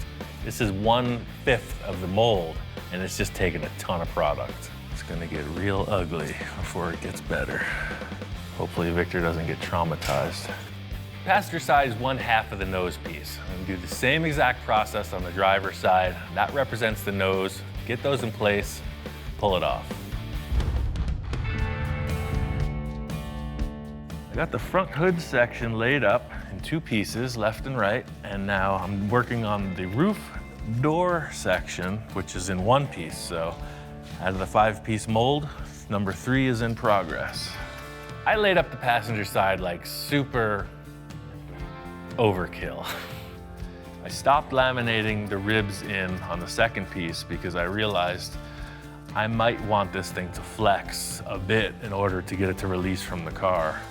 So that's the thing, this first release is just gonna tell me what needs to happen. Is it the more rigid one or is it the more flexible one that releases easier?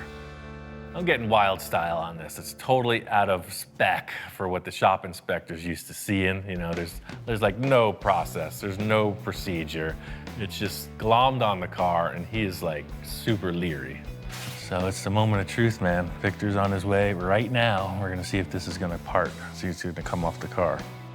Are you ready to witness the grandeur of all of this effort? What do you think? The thing is, no matter what the critiques say, you gotta work through this. We gotta make this stick. Maybe stick's not the best word, you know, non-stick surface. You gotta make it non-stick. Yo, Ian, what's up? Hey, we're ready to pull this thing off of the nose. This thing's looking like pretty interesting, to say the least, man. I told you it was gonna get ugly before it gets better. Man, well, it looks pretty impressive. It looks like you know what you're doing, so Hey, it's the first I'm time for banking on it everything. for the first time. I mean, you're running this thing too smooth. Yeah. Victor's concerned, you know, but he's confident as well. We proved the concept, Bob and I, with the test. You know, he's just seeing this on a bigger scale.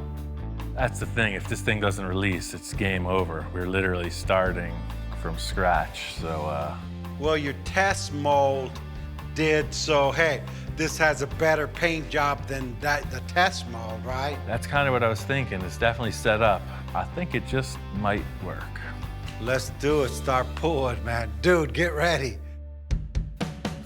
I knew when I was laying this up, it was grabbing in some places. I knew I'd have to do a little trim work to get it off, so going in, going around the edges, same thing as the test piece, just trimming back the sides. At this stage, I'm feeling confident. There's no reason it shouldn't work, but this is the moment of truth. We gotta pull this thing off. Going in, just trying to start this prying procedure, and I'm expecting it to pop, to release, like it did.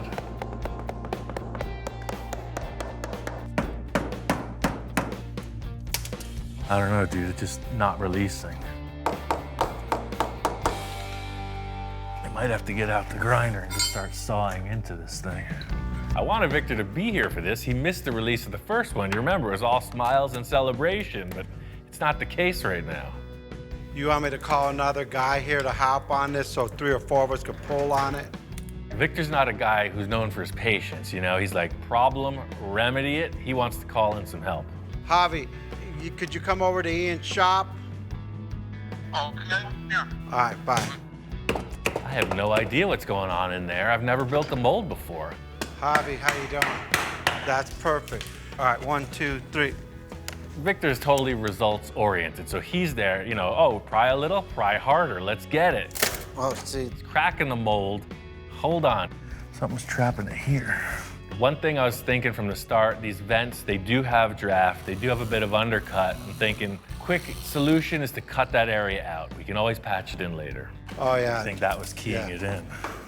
Thing is, I trimmed this out and it's still stuck. It doesn't make sense. We have a perfectly smooth, polished surface.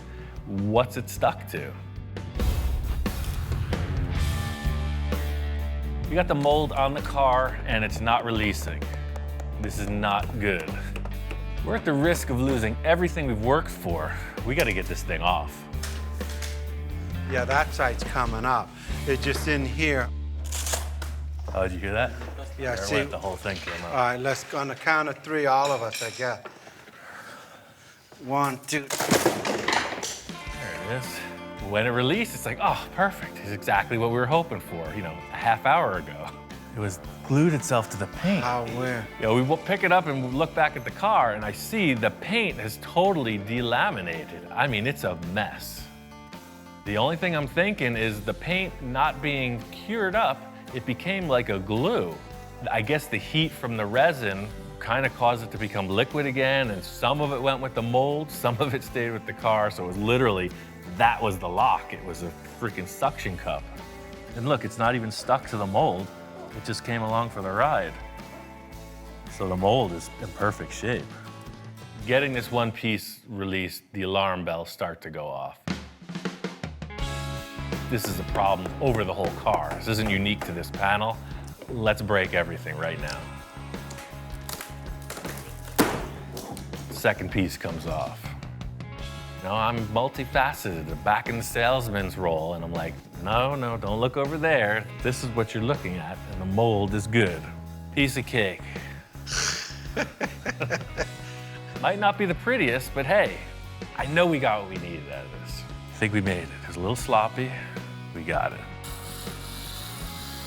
Next, we got to get the roof section off, but it's as stuck as the rest. There it is. All right. Getting the roof off was a huge thing. Now I just want to work through the rest of the car. My idea with the mold being in 5 pieces, 3 in the front come off independently. I just want to get to these rear portions. This is the biggest panel in the car. These 2 rear quarters, they go literally from the rear license plate right up to the front tire. I hope it releases. Thing is, I'm in the thick of it, literally. I thought it was gonna be, oh, we put it on and we take it off, and that's not the case. This is a stumbling, messy dance. All right, that's the way it's supposed to work. We're getting results. We're not out of the woods yet. I just got one more rear panel to go, and then we can see if this mold is actually gonna work.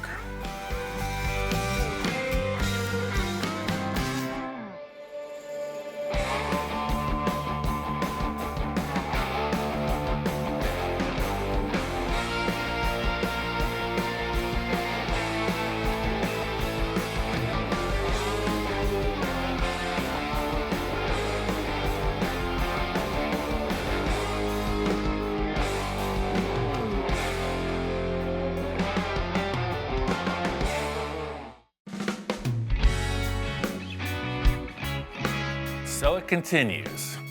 We're still in the early stages of this project, but we've committed to making a fiberglass mold of the body once it's finished. But in the meantime, we can build the car out of anything. We're creating things as we go, changing things on the fly. It's definitely unusual, but I have a few ideas on how to pull it off.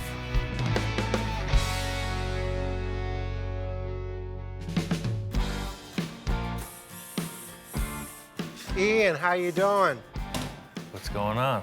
What did you do? That's pretty cool. I got the whole engine compartment kind of squared away. You know, I went with aluminum, and then I think like a riveted final detail would be pretty neat. You know, something real shiny down in there. As I walk in, you know, we got the back fenders kind of in place. It's still like a hodgepodge. You know, like Ian said, anything goes, because this is just like the clay mold. I love this because we still could put another element in here. You can do whatever you want in here. You know, this surface is represented. I really want to get these fenders so that there's no holes in the back of the car. Looking at it now, it's really loose, sort of like a patchwork quilt, not even stitched together yet. But I'm seeing the finished flesh on this thing, and it's got to be set up correctly. I mean, the idea of screwing this Porsche quarter panel onto this Sterling body seems kind of strange. That ain't strange, that's like crazy. Yeah. Madman. Now I'm getting excited again. So what I was thinking was I just took this aluminum sheet, super light, and I just formed it over a piece of tube. That way it'll radius down into the engine compartment. So this is gonna pop on here. It's gonna do the same thing as everything else we've built so far. It's just gonna represent a surface. Yeah. Slight body modification here. I'm gonna have to put something in there to hold that up. Bundled sweatshirt technique, sponsored by Carhartt. Thank you very much. See? Now you're solid. We got fiberglass, we got aluminum, we got a piece of my shoe, now we got a sweatshirt. Come on now. Nobody breathe. See that? There goes my Sterling. Greased out. We got aluminum foil, we got duct tape. It looks pretty rough, and there's a word for it, and it ain't a good word. Custom bodywork. So this is all pretty distracting. I think we should just primer gray this area. That way we just have like a monotone looking thing we could build up off of. The aluminum foil just wasn't suspending itself like I had hoped. So I wanted to reinforce the whole taillight area with metal before we finalized the design. I could save this aluminum for my sandwiches, for peanut butter and jelly sandwiches tomorrow. I'm doing this fast and efficient, bunch of strips of a little thicker material. It's gonna end up right. This is just another super fast mock-up, you know, just to see what we're working with. By getting the go sign from that foil thing, you know, it's just a little bit rounder surface. I really just want to get rid of the rest of that Sterling in the rear quarter. The vents I know I don't want to see, so I'm going to fit in some panels there just to get this thing so there's no holes in the back of the car. Well, just spray that gray, see what we come up with. Stand back on it now. Let's take a good whiff of those paint fumes. Start to dream. Man, I just go, that's like more like it. See, that totally changes the whole thing. Now you're not looking at all these panels. You just kind of blur your eyes a little bit, and you got a fender, man. Ian's gonna do the other side the same, and I can't wait to see it after it's all put together. Everything that's happening here is pure sculpting. If you look at a sculptor, they start with an armature, and they keep adding and adding whatever it takes to bring to the surface. I know it's gotta be refined, but we need to get there somehow.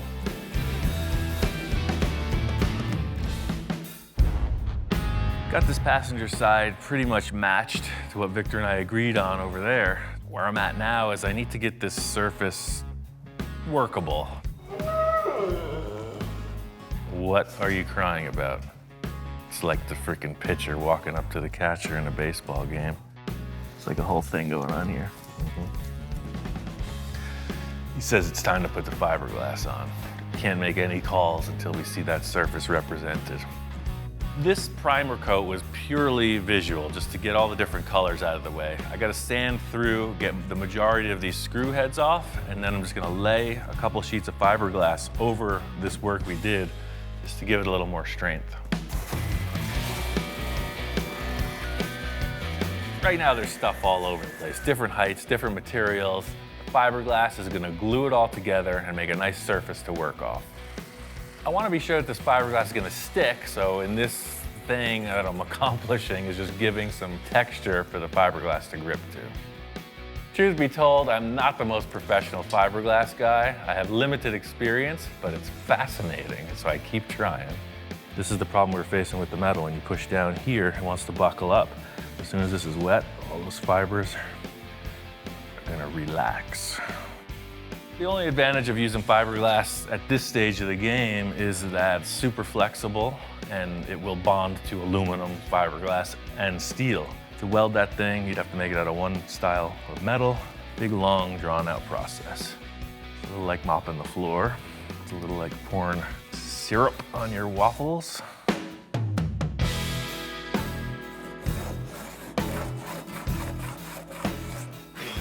I laid up that fiberglass, it's set just fine. I put a quick skim of body filler on and cut it back just to see what our heights were.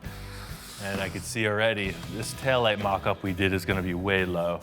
What I have here is this is the hip of the fender coming down, and the Porsche naturally dips way down into the taillight.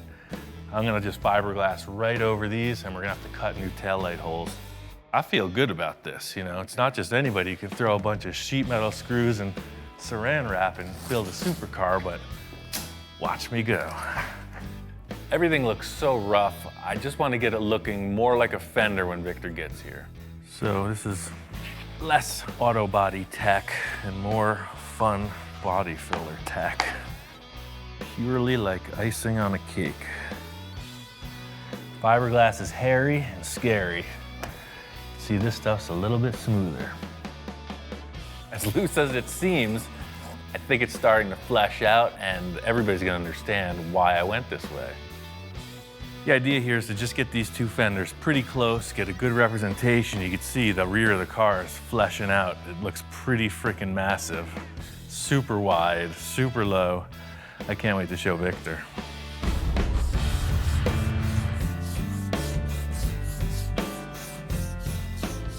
I came in today, Ian, doing some body work. I used to do that myself. I said, give me the sanding block, and I started and shoot. I didn't lose a darn thing. I mean, you could tell I'm totally committed. When's the last time you see me doing body work? It's good to see Victor getting his hands dirty, you know, doing some of the body work. We also got these two tools from Eastwood that'll help ensure that these lines on the car are symmetrical. We're pretty close. And I'd like to see that in primer so it all, you know, ties in and we could get the big picture to make sure the fenders are the same. Oh yeah, for sure. Primer gets rid of all the different tones. The gray just evens everything out. It's the best way to look at something in progress. It's like nothing I've ever seen before. Flattening it out one tone, you can really see the shapes. A little refining on the driver's side, but I mean, that's a freaking massive rear end. How much more work do you need to make a mold? You need it finished, right? Oh yeah, the better we make the model, the better the mold comes out. Well, we could either turn the car around, start on the front, or if there's anything else you want to change back there, I'd say it's a perfect time to do it. Now it's like a whole bunch of like bumper back there or body. It's like nothing but rear end showing. I need just one thing to soften that up, and it's got to be massive. We need to do some kind of crazy exhaust, right? Well, I mean, whatever you're thinking, you know, we've done a pretty substantial rearrangement in the back end so far. Everything here is really starting to come together, but I think the one big thing is going to be the exhaust that sets this rear end apart from anything you look at. The 911 exhaust had these big exhausts coming out under each side of the bottom. You know, if you wanted to mask that, maybe have them come out through these holes or whatever. Yeah, I was thinking something kind of massive here in the middle. 3 or 4 muffler pipes sticking out of the back. Hey, I had a dream, you know. My initial idea in my mind was to see this massive car go by you like, what the heck was it? And all you see is this big old pipe with some fins coming out almost like a bomb. all the supercars got the fins on the bottom. Well, hey, guess what? I want the fins on the top and I want the fins on the side. Almost like a propeller to a boat, but straight. Okay. Victor's coming up with all these ideas about multiple exhaust tips, some kind of really exotic designs, and I'm saying let's just try to get some real world structure to this theory. Let's just make like a cardboard mock-up, come up with some kind of concept. All right, so whatever diameter exhaust you use, it's up to you, but I got this tubing from the fiberglass. I'll just cut this cardboard off. We'll have something to work with. Way too small. Too small. That's like embarrassing, you know. We need some like volume here, man. So something more like this or this diameter, like way big. Yes, that's what I'm looking at. Remember, massive. Let's just tape them on the car, see kind of what we got proportion-wise. So, I mean, 3 sort of fits like that. That's an even better mock-up than freaking cardboard and drawing, huh? Well, stand back and look at that. I mean, 5-inch exhaust is pretty substantial.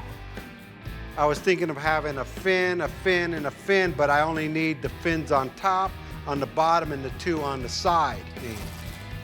And it changes the whole back end of that car. And then put fins on the bottom. Yeah, exactly, a fin, okay.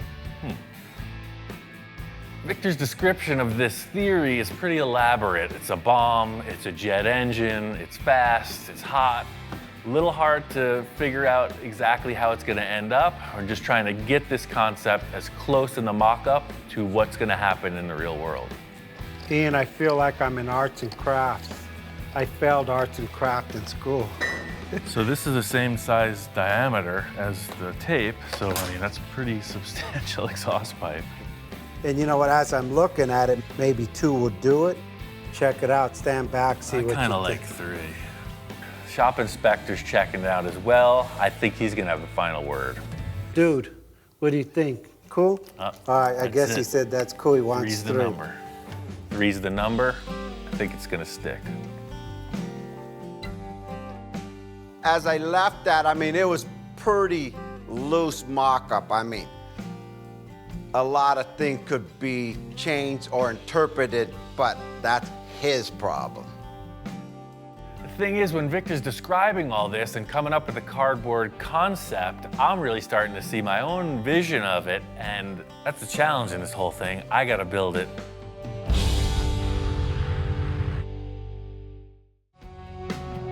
Hands down, this is a pretty loose mock-up.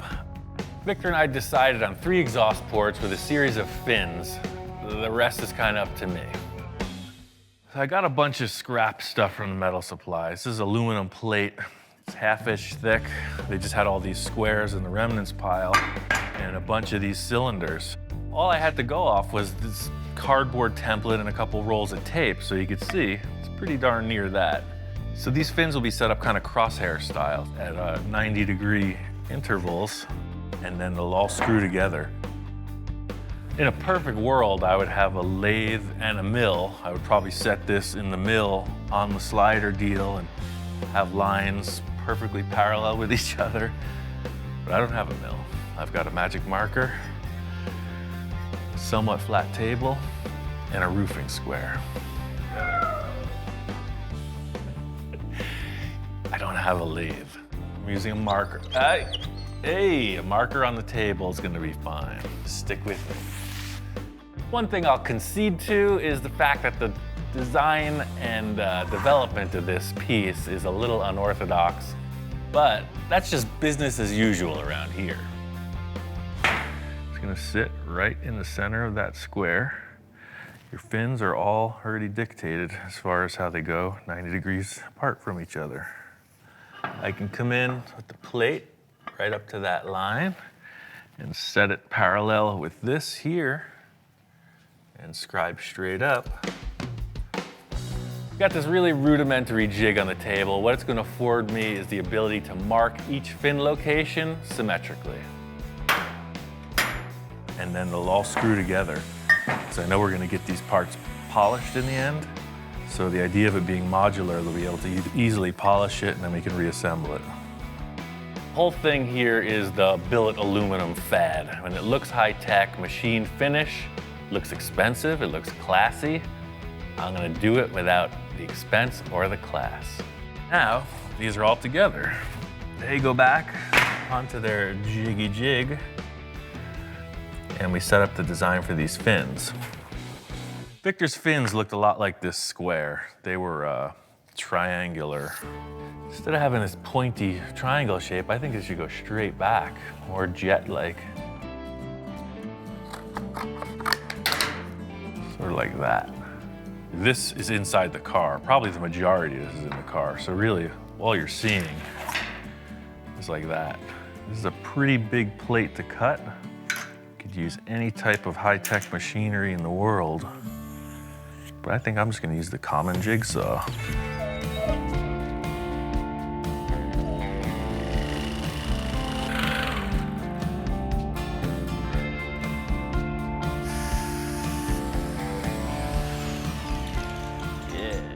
I mean, this looks good, but I want it to look great. I think I'm gonna take a router and then make a radius edge on all this.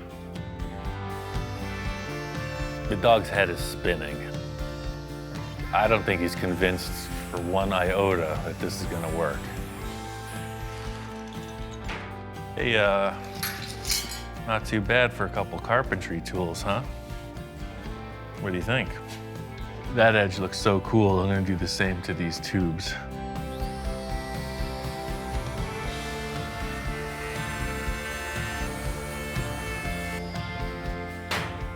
What's not to like about that? I was thinking that having these stacked together, it could be added to by just putting the spacer through here. And in effect, what that does is make it look like this fin travels right through and makes it look a little bit lighter.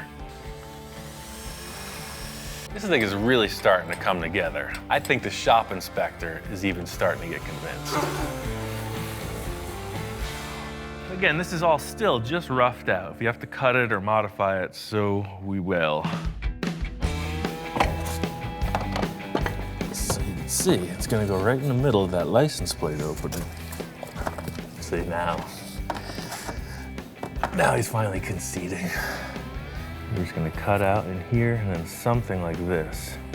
It's gotta go in a good 8 or 9 inches.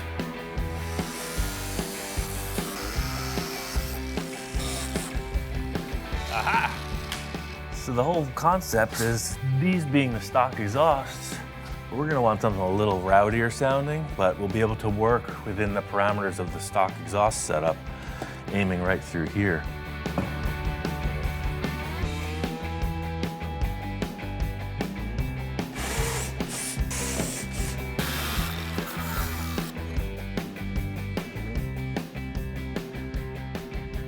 Oh yeah, that's totally cool. That's exactly what I was hoping to achieve. There may even be more fins coming out the width of the car below, but that's rocket ship. Looks like it's gonna fit. It can be adjusted later. I just have one other element that I want to surprise Victor with. I'm very happy with everything. Mostly that it's like, can be like skee ball.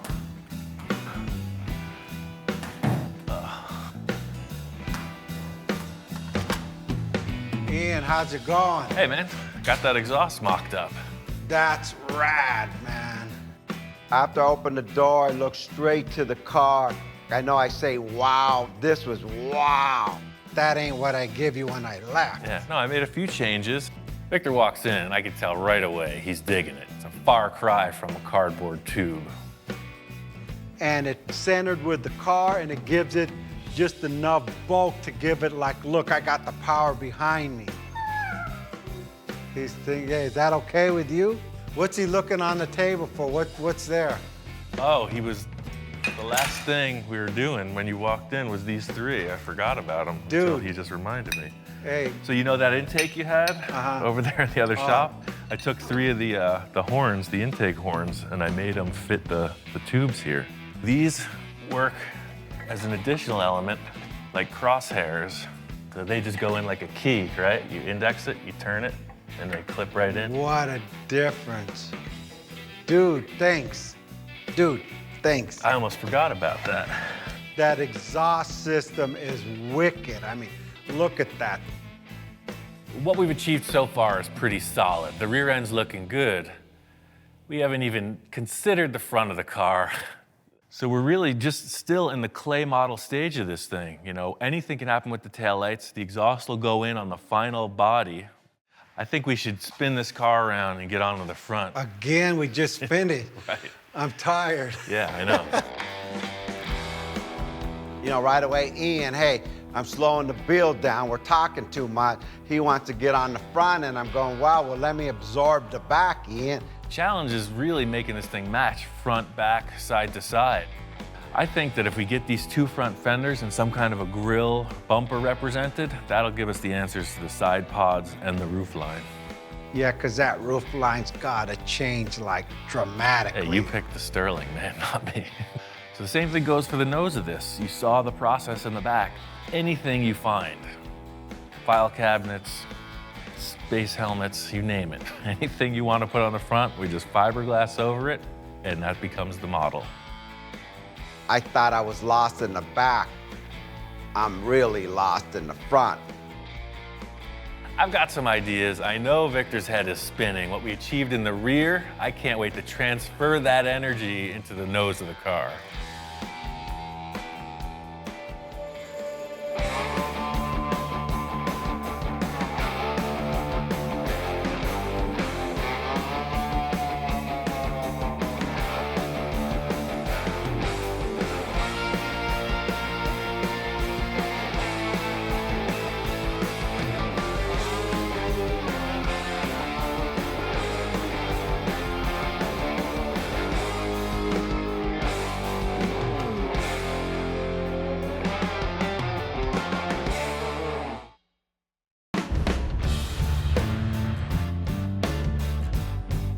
I'm looking for a new build.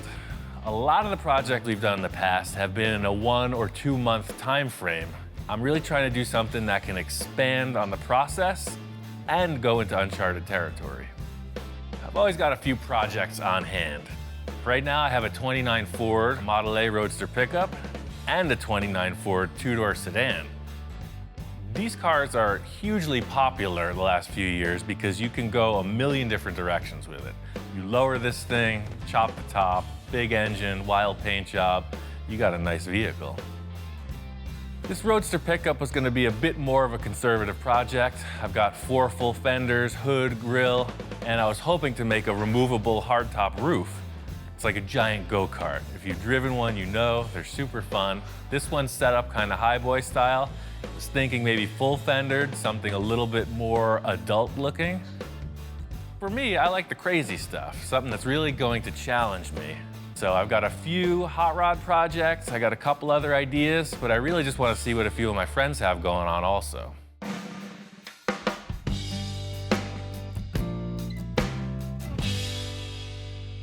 I put a few calls out, and the first guy to respond was my friend Bill. This thing is awesome. Isn't that great? Bill didn't tell me much about it, but he said it had a lot of character. And sure enough, pulling in the driveway, you're facing this ominous front grille. What's not to like about big trucks? This is what they call an R190, 1953.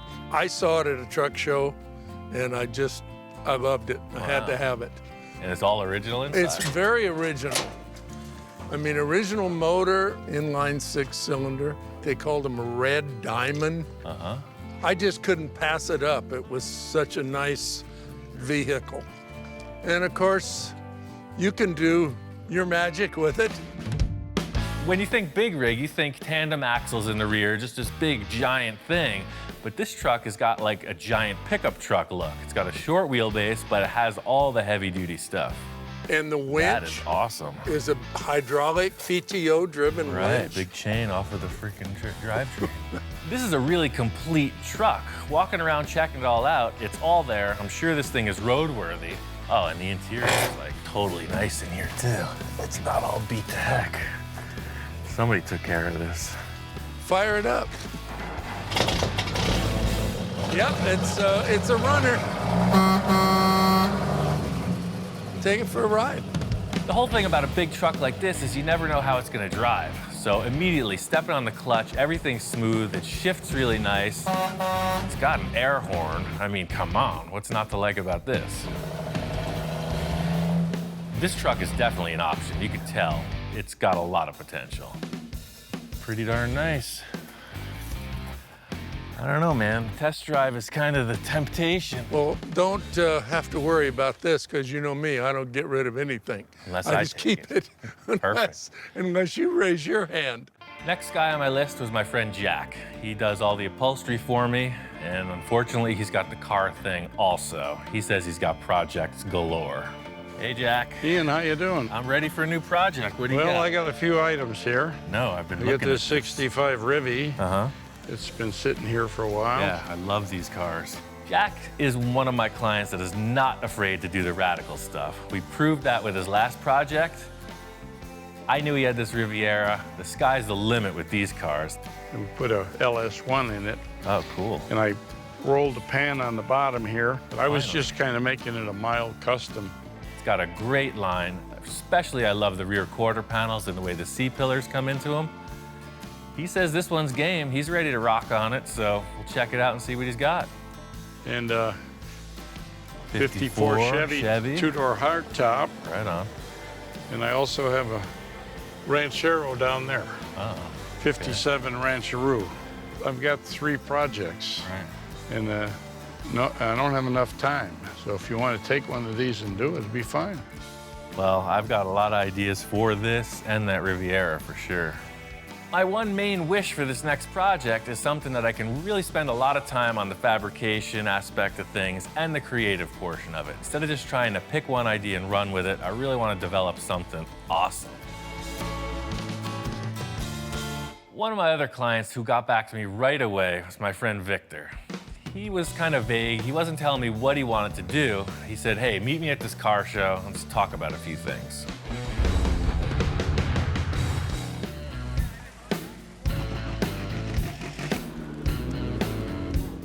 I was searching around for clients who wanted to do a new project. Victor called me out. He said he's got a couple ideas. He was kind of vague. He wasn't telling me what he wanted to do. He said, hey, meet me at this car show. Let's talk about a few things. Victor's one of my wildest clients. We've done a lot of really crazy stuff, and he just can't seem to get enough. So him calling me out to this car show, I'm just wondering what's brewing. Ian, how you doing, man? Good morning. The reason why I wanted to bring Ian out was to get some inspiration. I won't tell him what I'm gonna do. I'll let him feel it. I mean, we've done so many other projects. I want to stretch his ability to the next level. We walk right in the gate, and there's a beautiful Mercury Custom. I know Victor's all about those, so I'm figuring, yeah, here we go, another lead sled. I think we need a different flavor. Rolls Royce. I'm not ready for that. You're not ready to be chauffeured around? You still want to drive? You're always asking for more room. How about just making smaller cars? I mean, you could do like this. You could do 10 of these in the space it takes to put one Merc. This car show is all over the map. It's kind of a game of pin the tail on the donkey. I just don't know where the donkey is. Yeah, check this out over here.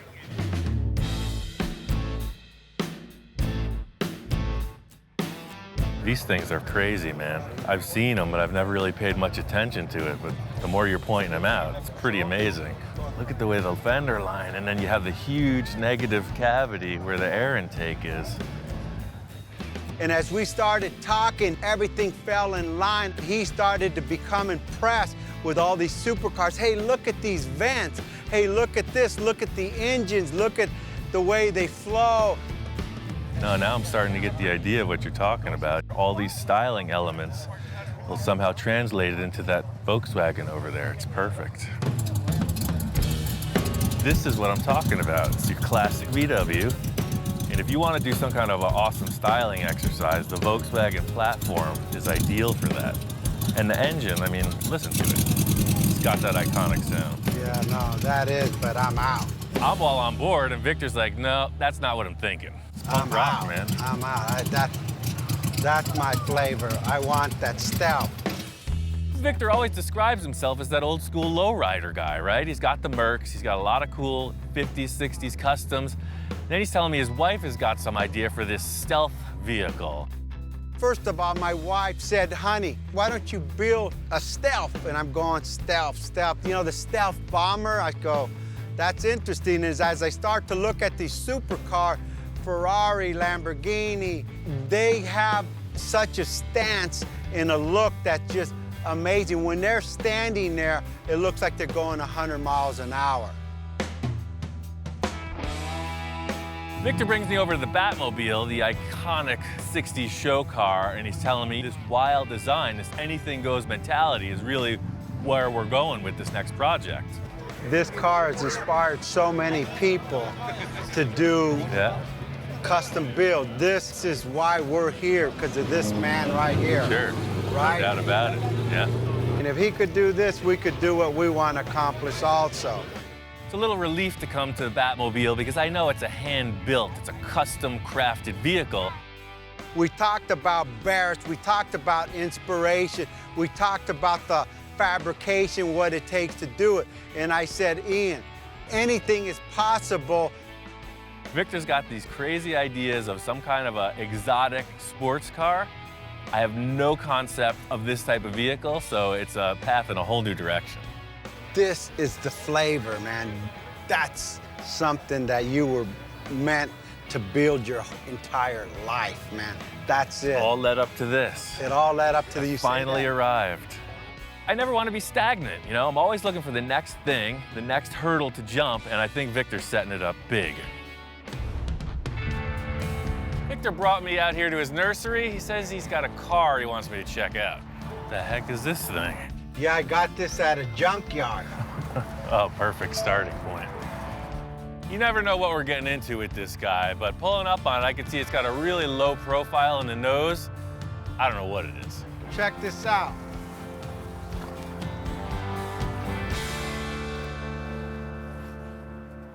What the heck is this, a Sterling? I don't know nothing. They just delivered it. They were gonna crush this thing. I said, no, no, no.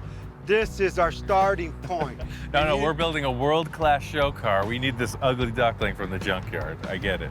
Yes. Perfect. That's your MO. Everything you've done has been a pile of doo-doo comes out to a pile of diamonds, right? Doo-doo diamonds, baby. That's what we do here.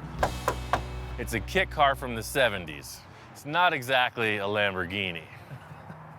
I think this thing was going to the junkyard for a reason. Well, that's Where's the rest of it? Shoot, I better plead my case here. So I said, hey, Ian, check this out. The main reason why I want this car is for the roof. Oh, right, yeah, I've seen these before. I know exactly what this thing is. The main thing that Victor's talking about is how this roof opens and closes. It was disconnected, he wants to try it out. He's saying that that's the #1 selling point of this whole concept.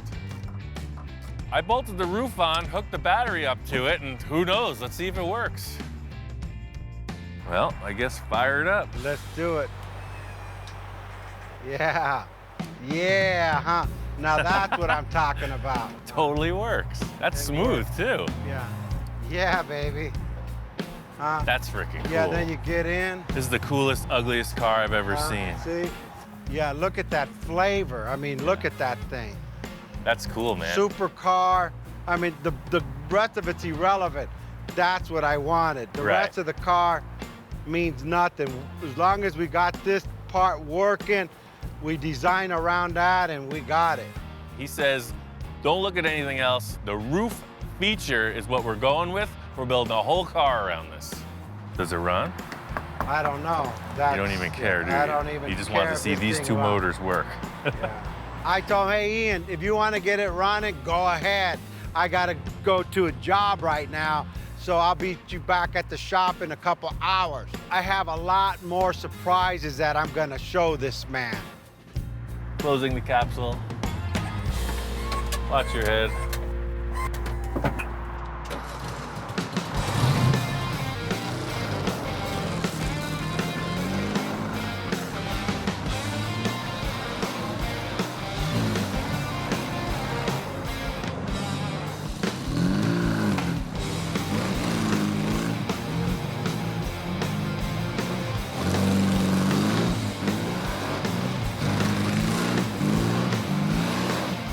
It moves around pretty good, but supercar it is not. I can't wait to get it back to Victor and see what he's got planned. I'm really not sure where Victor's going with this whole concept, but he's happy with the way the roof functions. You know, I just wanted to get it to his shop and discuss it further, find out what's really happening. Hey, Ian, you beat me back to the shop, Dude, man. I got this thing running. I drove it all the way here. Everything about it works. The roof opens. It's all about just changing the look of this thing. I'm glad to see you got it running, but I'm not really concerned with that. Let me show you what I'm thinking. Remember, I don't want a kit car, and I don't want a Sterling, and I don't want a Volkswagen. I don't like anything in the front end of this thing. Nothing. Me either. We're looking at the front of the car, and he's like, I don't like any of it. We're gonna delete this. He comes around to the back. He says, I don't like any of it. We're gonna delete that. He's looking at the sides. We're gonna get rid of most of this, and we're gonna enhance everything, which is a pretty vague description.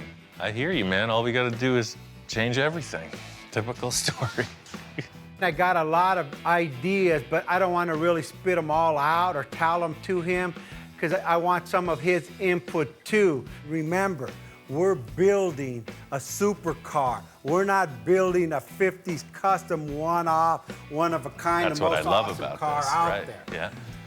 With all the other stuff I considered, that's why I was hooked on your idea at the car show, because, you know, it's kind of like what we're doing with the customs. There's no rules. It's just a different shaped car.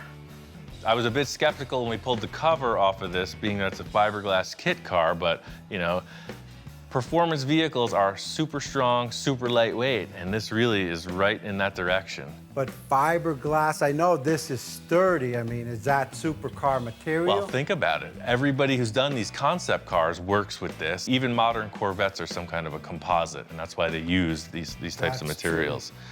We haven't built any cars out of fiberglass, and I think it's a really good challenge. It's unlike anything I've ever done. I think it's gonna be cool. And Ian, you know, sometimes I change my mind. You can pretty much upgrade everything on this kit car, but it's never gonna handle like a high-end sports car. As far as sports car goes, you know, you have this VW Beetle, 4-wheel drum brakes, and about 50 horsepower, so it's not really a performer, but it does run darn good. This is kind of a weird thing that they just put this box here, but you get rid of that. I know we can hop this motor up and make it really fast, put a cool custom gas tank, and just open the whole back of the car up, man. Remember, we're building a supercar. Right. If we go to Super Show and we open this hood up and say, look at my motor, they're gonna laugh us to another country. And I'm not leaving this country. Yeah, perfect. This has potential to do whatever we want to do. It's an open canvas. And Ian keeps talking about, hey, we could do this cam and these headers and dual carburetor on this Volkswagen engine, and I couldn't take it anymore. I said, Ian, no more Volkswagen, it's a supercar, hang on. I pull out my phone and I said, just a moment. You know what, let me make a phone call. Hang on a second. Victor's got people, so I don't know who he's calling, but he's on the phone. Hey, you think you come by the shop? Anything's possible. My first reaction is that he's got a guy with an engine adapter or something, so we're gonna put a better engine in this car. Thanks, bye.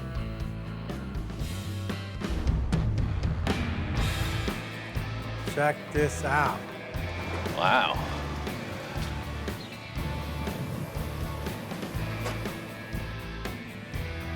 So what, you're changing your mind on that car? You gonna do this instead? No.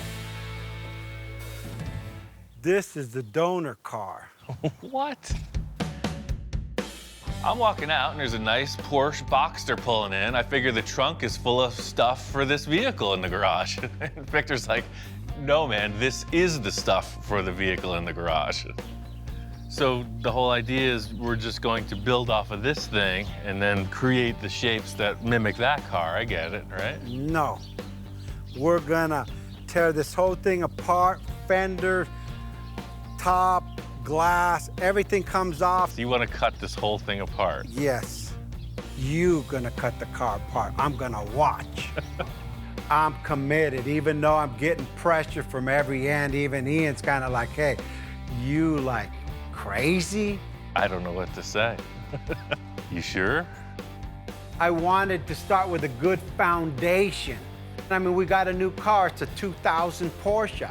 versus the 1970 Volkswagen falling apart, riggedy-raggedy car. I want to take the best of both cars, Ian. That's pretty crazy, man. You're up in the game once again. Can I drive it around for one night? Can I go on a date? He wants to go on a date. You could have the thing, because you're going to cut it Ladies, apart. dinner? Well, it still runs. Wow. I don't get this opportunity often. It's pretty tight in here. It's built for a slightly smaller person. Yeah, I want him to drive it so he could feel what I'm talking about. All right, see you never. I quit. Now he's never going to want to tear the thing apart.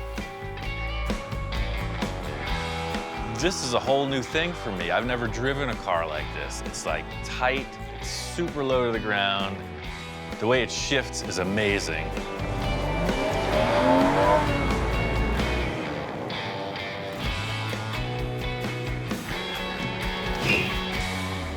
Man, this thing is fun. So what do you think, man? It's like a video game. It's like you don't even feel the car, it just performs. Are you saying we're gonna do this instead of that, or what? No. So you bought two cars and you don't want either of them. You can Yes. try to make something you do I want. don't want a Porsche, and I don't want a Sterling Volkswagen. I see the potential in both of these. I mean, there's good and bad in each of them.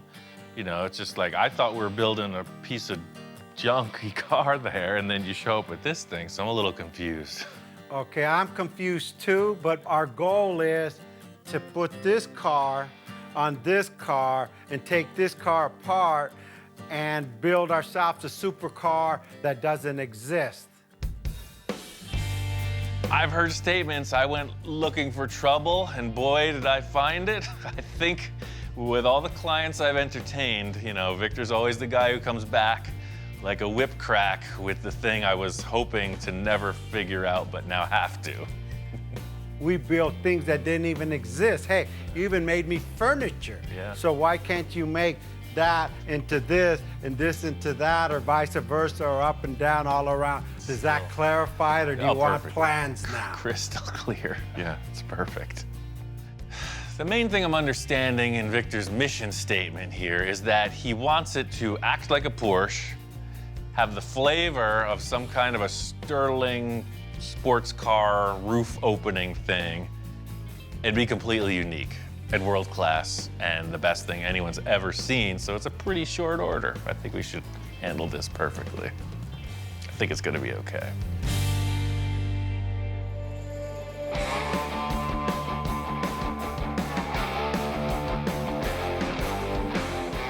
I really love the idea that Victor is just all concept on this. Most of the cars we start with, it's like chop, section, lower, that whole deal. He's not talking about any of that. He's talking about creating a whole new car body.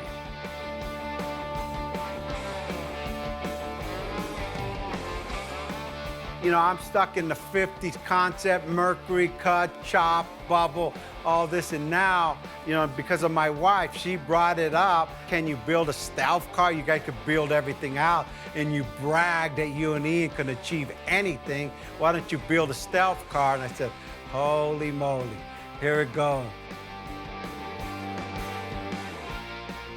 I'm both intimidated and excited. This is pretty high-end stuff in my world, and there ain't nothing to it but to do it. We'll figure it out as we go.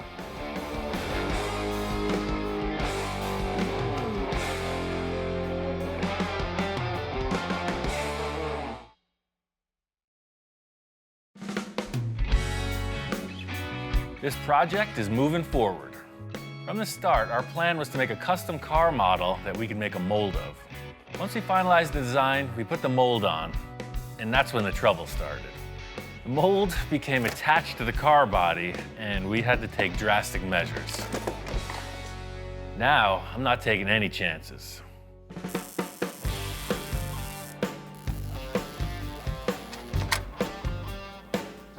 Ian, how you doing? Good, man. Still building. What the heck you doing now? I walk in today and Ian's got a structure on the structure This is like earthquake-proof now. Well, I just didn't want it to flex, man. I put the mold back on and then build a structure on top of it to support and keep it in shape. I mean, this thing I could drive a truck over it, I bet. I said, Ian, dude, are we in the tank building business? Come on, man, just a structure, not a tank. We're not going through walls with a mold.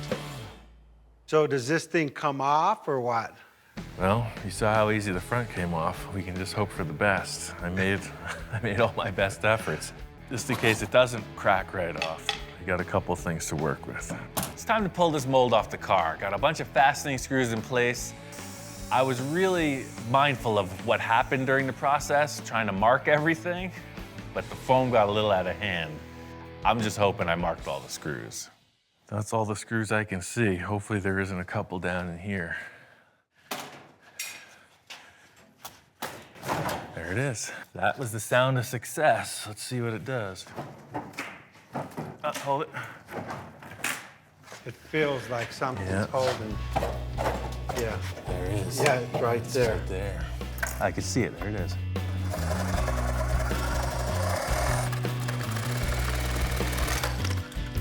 See if I can scoot under there and take a look from the. I'll see the screw coming through. I'm worried about, is this thing gonna separate from the car without like tearing the car off? It's built that strong. Look, there's a screw. right where I left it. Right where you put it. So this should just pop off now. Got it? See? Man, it's Yeah. sturdy. Yeah. Look at that. This is what the whole thing's been leading to. You know, we remove the mold, we lay it on the ground, and this is what I was hoping to show to Victor. As crazy as this whole contraption looks, I've got two things. Not only am I making it rigid, but I'm creating a framework so that it's self-supporting and it lays flat on the ground, so I can lay the fiberglass in really efficiently. Now I'm glad you did the overkill with all of the steel bracing, because now look, it's easy to move around. Yeah, the whole thing here is that is the mold. That's finished. We'll do a little cleanup on the stuff that's stuck to it, but there you go. That's ready to rock. The good news is this was the hard one to take off, I think. The other half was all built without ever being removed from the car, so hopefully that one pops off. There's no screws. There's 2 screws in that one, so that's the easy thing. You said that before. Here it went. Then we take off the other side and it comes off easier. Check that out, huh? And this has been a lot of work on Ian, man. This guy's like, I don't know how he does it. I gotta think of some way to help him out to like make the next process a little bit easier. Fill all these lines. I mean, that's already blocked. This is the best one yet. Like everything else, man, if we had to do a couple of these, we could start to get good at it. Too bad it was the last one. I know, the story's over. Now that my reinforcement idea works, I need to do it to the rest of the mold, and then we're on to the good part of the project. That's laying up the final car body. Getting ready to reinforce the mold on the front of the car. First part of the process is twice the release compound, really thought about how the thing would detach. The next step is to screw the mold into the body to make sure that it doesn't flex. The next part is just basically smothering the thing in expanding foam. I felt like expanding foam was a really good backer because it covers a huge surface area. It ends up very rigid and extremely lightweight. All the screws are marked with blue tape. Pretty much all I'm going to do is I'm going to build a flat tabletop on top of this with steel tube. This whole steel web is just kind of encompassing. The one standard I need is a flat base plate for when this whole contraption flips over. It goes on the car basically upside down with all of these legs that attach it to the mold parts. This mold has to be perfectly rigid. The next step of the process is casting the end result car body. This whole structure really parallels myself in that it's super gnarly and ugly on the outside, but it's what's on the inside that counts. Silky smooth. Ian, how you doing? Good, man. This thing is ready for action. Man, this is like artwork, like Warhol stuff. Look at all the lines and stuff. It's contrasted to the different elevations. Shoot, you're getting pretty good at that. Purely emotional. It's got a lot of feeling. All right, let's see how good you did this. Yeah, see, exactly. What a difference. Yeah, and then You it'll have flip over. structure. Getting these molds off the car, laying them on the ground, you can see the structure's doing exactly what I had hoped. I'm sure with a minor cleanup, these things are gonna be ready for the next step. I can't believe the effort that went into this. Way more time than I expected, man. Yeah, I know you're working really hard on this, and I got a surprise for you. I got a buddy of mine that literally sprays, you know, the molds. Remember you saying chopper gun and stuff? I was planning on laying this fiberglass by hand, but it turns out Victor's got a little ace up his sleeve. Last week, I told him about these fiberglass chopper guns, and it turns out Victor knows a guy who's got one. That's a great idea. I mean, it's the same process. You're still laminating a surface with fiberglass, but the chopper gun is super efficient. But it's with a machine that makes it way faster. They get in, they spray this fiberglass in there. What it'll take us a week to do, he'll do in 2 hours. The hard work's already done. Yeah, because the process is redundant at this point. You know, we went on our big fiberglass adventure. I love that idea. I'm excited to see a shop that actually does this work, see what they think of my mold. Any craftsman is gonna be interested in what the other guy's doing, so I'm really looking forward to checking out how these guys roll. Here at California Art Products, Victor knows people. He's got his buddy who has this facility that makes incredible pieces of art. They make molds, they make originals, reproductions, you name it. Their whole business is mold making and fiberglass casting. So we set them on the trailer and brought them in to have Andre take a look. Victor and I go back quite a few years, and Victor gave me a call one day and said he had this great car mold he wanted to bring over and have us mold it. I guess in some of the landscaping things Victor had worked on, they wanted some kind of cool sculptural element. Apparently they needed some fiberglass horses, and that's how this all came to be. You know, ultimately, Victor and I became pretty good friends. It only makes it more fun if you're working with a friend. This is a complete departure from a professional mold, I'm sure. So I hope that these guys can get funky and hang with what's going on here. Hi, Ian. I just wanted to show you around a little bit. Right off the bat, I could tell Andre's a car guy. He's telling me stories, and he shows me this little, what looks to be like a go-kart body. Normally with these car molds, they are made in pieces. Right. They're bolted together with flanges like this, bolts through them. This way it's really, really strong, and we make it out of fire retardant resin. Cool. So in the end, the body of the car will be about this thick too, huh? Yes, So it's super lightweight, super strong. very strong. That's cool. Originally, Victor told me that they had hand laid up the mold, and I thought to myself, wow, you know, a car mold hand laid up, that's difficult. Yeah, I worked at an art foundry. We did bronze casting, so I was familiar with the process, but I basically looked on YouTube, saw videos of guys in their garages making molds, literally with a paintbrush and a bunch of fabric, Yeah, and that was the way I did the whole It's- thing. I was expecting more of like a, not as sophisticated as a design. I'll tell you, for a first attempt, you get an A. It's a beautiful job. It's gonna turn out a nice part. Cool. Really. Well, Victor will be happy to hear that. Thanks. I thought I was getting a C- on this mold project because I was mistakenly looking at the mold from the outside. What's happened is Andre knows exactly what the mold's supposed to be. He looks at it for the surface of the car, and he gives it an A. Ian, you might find this interesting. This is a 5-axis sculpting machine. Holy moly. It doesn't matter what it is. It could be the head of a dime, it could be the front of a car, it could be a piece of aircraft or the whole thing. Our programmer, Phil, that runs that department, he puts it into his machine, breaks it apart, and this will cut it. That's how that Thunderbird was made. All the way that I've been familiar with this model making thing has been like Victor and I are doing, hands-on, tactical engagement. These guys are doing a completely next generation. Everything is represented in 3-dimensional CAD drawings. So realistically, if Victor did want that full size, that car could be just set on that table, a giant block of foam, and you could replicate it at this point. Oh yeah, we do cars all the time. You know, fenders Right. away. See, part of his thing is like You know, I just need to be there, full size, full scale, and the car will tell us what to do. But depends how you feel standing next to it. It's real hard when you're looking at the computer. But you could literally scale Victor and put him in the image as well. It could be a virtual. There we go. Just do cartoons, man. Victor, get in there. Yeah. This 5-axis machine seems like a perfect way to work, except when you change your mind, you know? You cannot debate with a machine like that. Ian, you might want to look at this. Wait, there's more. Well, this will give you an idea of how delicate this thing will cut. See how thin those wings are? Wild. You better hold it for a second. That's freaking crazy.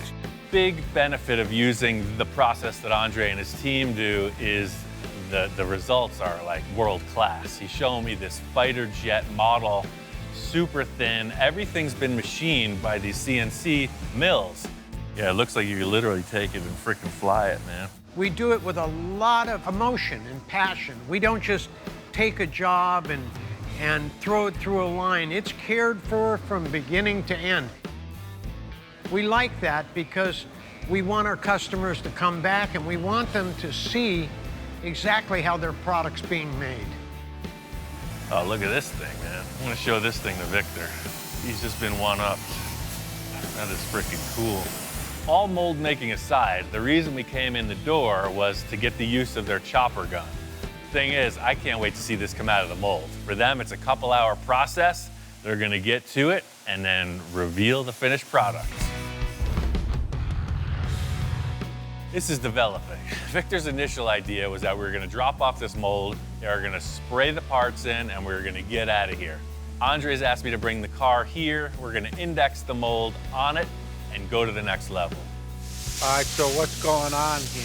Well, things have developed, let's put it that way. Victor kind of shows up and he's concerned. He thought we'd be picking up today. I gotta give him the pep talk, but we're going way further on this project. They wanted me to bring the car in. They had a couple ideas. They loved the way the mold was built, but they had a couple better ideas as to how to finalize it. They wanted to re-index the mold on the car body and change it a little. His reaction was a little taken aback. You know, he thought he was coming in to see his finished product. Instead, he sees his car with the mold on it yet again, you know, kind of revisiting old ground, but he's hanging in there. I think it's gonna be all right. I have one question. What happened to all the structure? What happened to that? What's going on there? Well, they decided they want to cast the entire body in one piece. You know, I had it set up to be in 5 pieces. Yes. You know, they're not changing any of the work I did inside. They're just restructuring the outside so that they can shoot it in one piece. Andre wants to make a one-piece mold so that everything matches and the project will be all the better for it. When you lay up the parts separately, you know, the air temperature, the amount of resin you use, things shrink when they harden. So if you do 5 different pieces, you get 5 different sizes. They want to lay up the entire body in one piece. That way when it cures, it's the same shape. So it's going to be way stronger. And then we trim it apart. It's going to be one whole body. We just have to put it on the car instead of piecing it together. Exactly. So it still breaks apart, similar to the way I built it. But instead of laying it up independently, they're gonna do it all in one thing with that chopper gun. And you'll see, it's pretty cool. I looked at a couple other parts they're doing, and it's super efficient. Watch. Today it looks like a mess. Tomorrow, it's gonna be a car, guaranteed. Talking about anticipation, I'm like freaking out. All the effort, time, and a little bit of cash flow that went into this thing could all be over. Thing about Victor, I said it before, he's a passionate man. When he wants something, he gets it. So here we are. Plans are changing slightly. I know he's all on board, and we're just gonna get it done.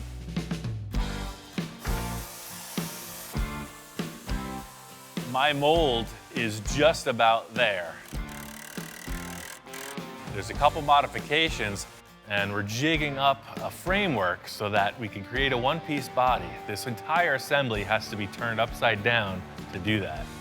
Once we figured out how we're gonna tie all these pieces together, put it on a rolling dolly. That's gonna allow this thing to be moved through the various stages of the process. I was interested to see how the pros roll, you know, how they do their thing, and it's exactly mirroring what I was doing. You know, they set their mold panel up, put a release agent on. They're using something a little bit different, a little more powerful than what I was, but same idea. You just set up the part, laminate it, and then put your fiberglass in. The only difference in the way that they apply the fiberglass is that they use this chopper gun. It's super efficient and it makes a very dense, lightweight panel. The thing about this chopper gun is its production quality. Super fast, yields professional results. These guys got it going on. I can't wait to see how this comes out.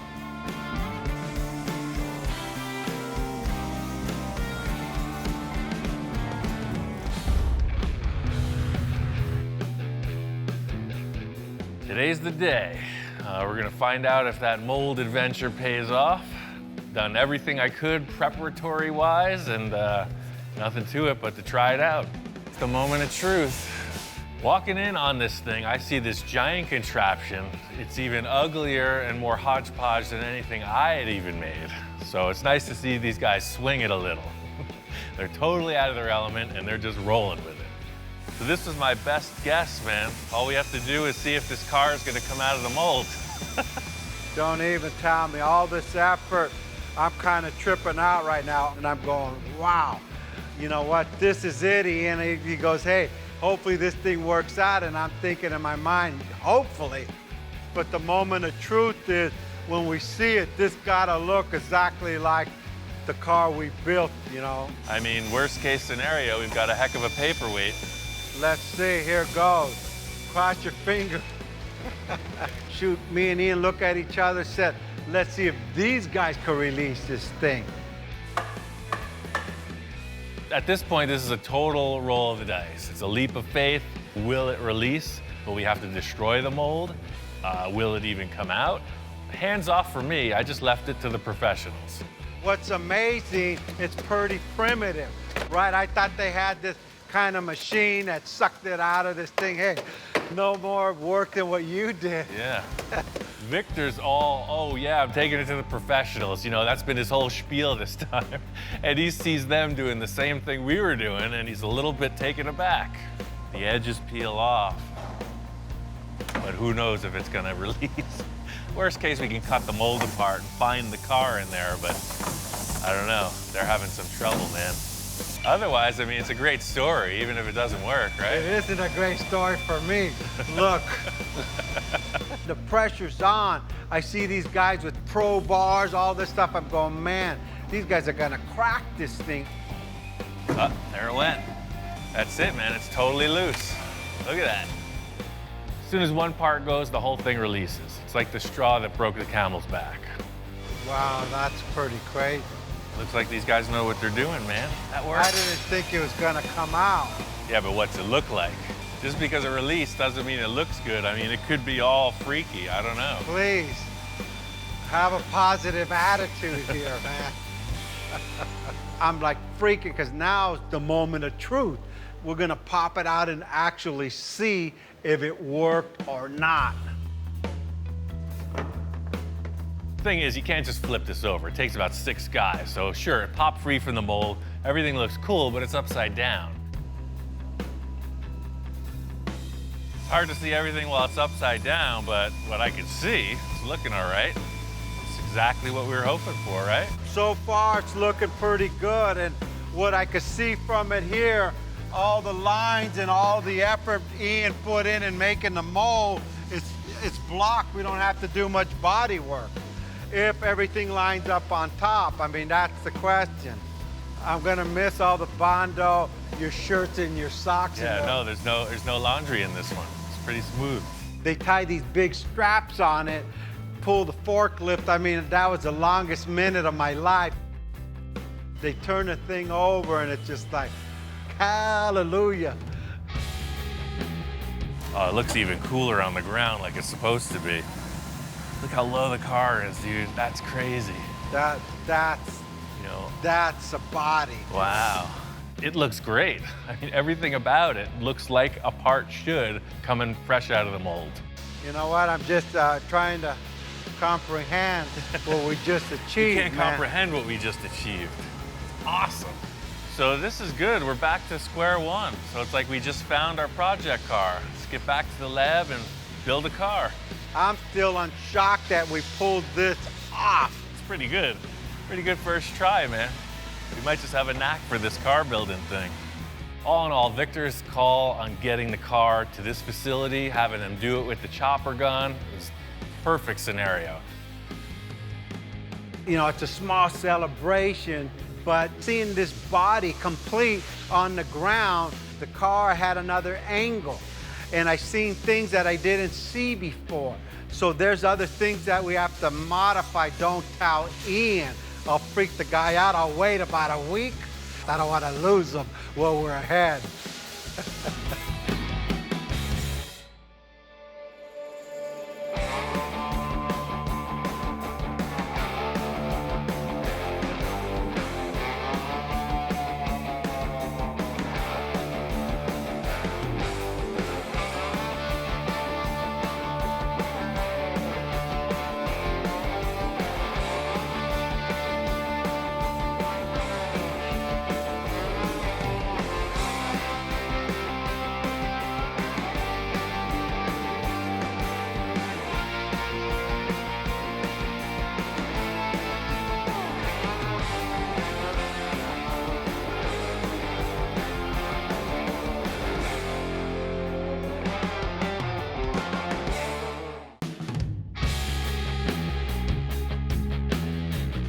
My friend Victor called me up about another development on a recent car project we had. I said, hey, Ian, the Grand Nationals is coming up in the next couple months. It's one of the best shows in California. We need to get the T-Bird in there. He says, yeah, that's a good idea. Let's do that. Victor's been a client for a long time. We made this bubble top T-Bird show car thing, full custom body, skirted wheels, hydraulic opening, clear plastic bubble top, just crazy, futuristic show car. Once I started thinking about Grand Nationals, I said, hey, we need to change the look of this car slightly. So I said, hey, Ian, do you mind if we blow another bubble? His eyes like lit up and go, I don't know if it was a sign of happiness or a sign of, oh, shoot, what's this guy get me into this time? Trying to create this clear plastic bubble top was a crazy ride. We figured it out, very grassroots in how to accomplish this. Had a couple failures, a lot of research and development. The way that we have set up, it's very limited sight inside the oven. Until the thing cools off, you never know how it's gonna stay in shape. It's sort of a Wild West shootout trying to figure out when to turn the heat off, when to raise the lid, and you never know what you get till you take the box and open it. The one we want to blow has got to be into proportion with what that car really is. It's a spaceship coming down to Earth.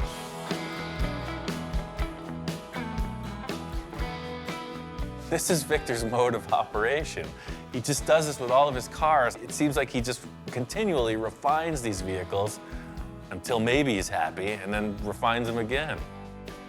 I know the car's gonna get a lot of attention because it's unusual. They're gonna go, why would this man do this to this car?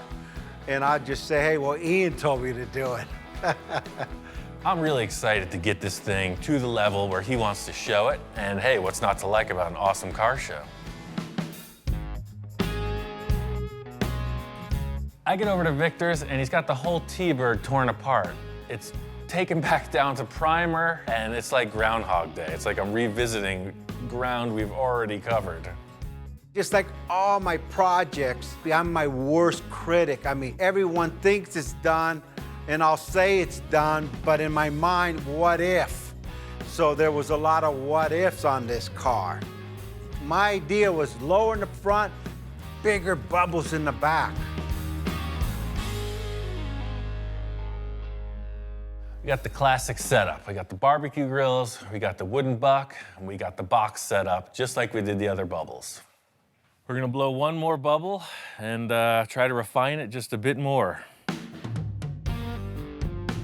Practice leads to perfection. So we kind of revisited all our issues with the earlier model and stepped it up big time. Way more structure, new wood, stainless steel. Victor's bringing in his backhoe this time. You can see his game is in serious mode. None of these flimsy contraptions to lift the unit, full hydraulic power, it's on. At this point, all the preparation is prepared. Nothing to it but to do it. Light this thing and let's get it on. It's really hard to compare this to anything else. It really is more a leap of faith than any other contrived recipe. I know the scenario that goes on. You heat the plastic up and you get a shape, but none of them have come out the same, so I don't know how to dial this process in. I just know we get some kind of result every time. All right, everything's on low, box is shut.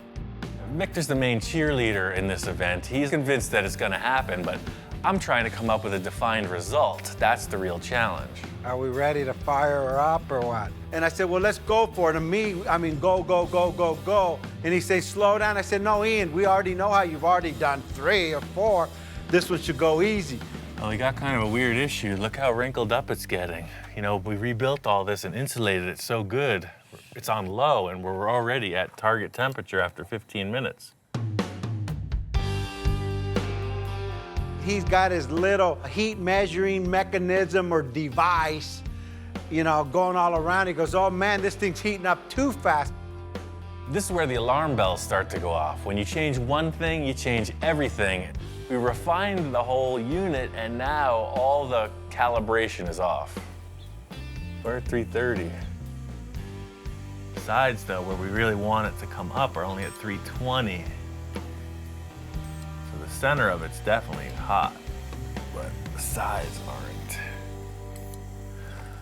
Well, we're not getting consistent heat. The back is 20 degrees cooler than the front.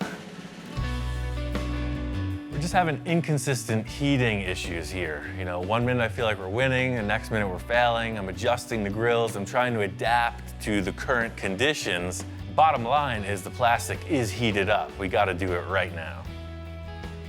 We got one last shot at this, so it has to be right. It seems to be doing what we want. All we got to do now is pull it out and see. Oh!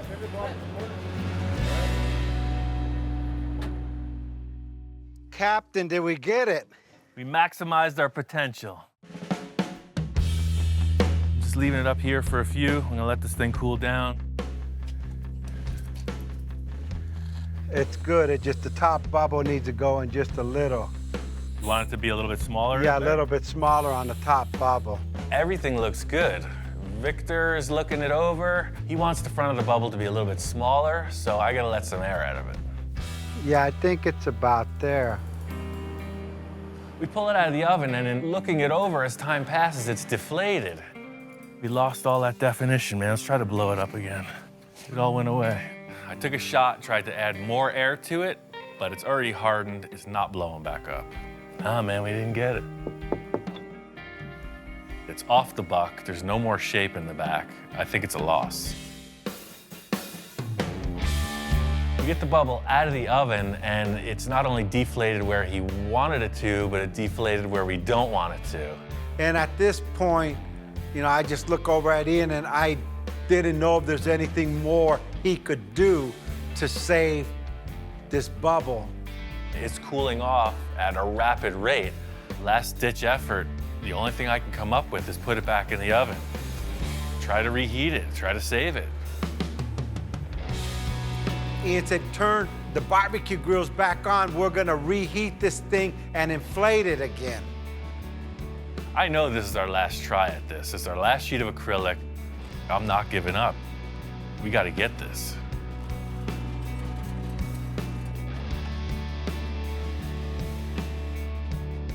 Victor's a great client because at times like this, he keeps his head together. Somebody might fall apart in a crisis situation. This is how he rolls. I'm that guy that just thinks these crazy things up in hope they work. I mean, I'm even crossing my fingers now. Where we're gonna end up, nobody knows. I think Victor's kind of an adrenaline junkie. He just likes to go for it. I'm running around trying to get this thing heated evenly and then slowly let the air in. It looks like it's working. Seems to be doing just what it did before. It's taking its shape again. It's a good sign. Just gonna let it cool like this and not take the air off until it's solid. I am totally lucky that this thing reinflated. Completely dodged a bullet. It was a total fail. Looks like it's gonna recover. And I'm glad that we did what we did, because originally the front bubble was too big. It was gonna look like a baseball cap. And it did deflate probably 2 or 3 inches. Way better, yeah. Victor and I are walking around looking at it, and it seems like we got what we needed, but you never know till it's out of the box and right side up.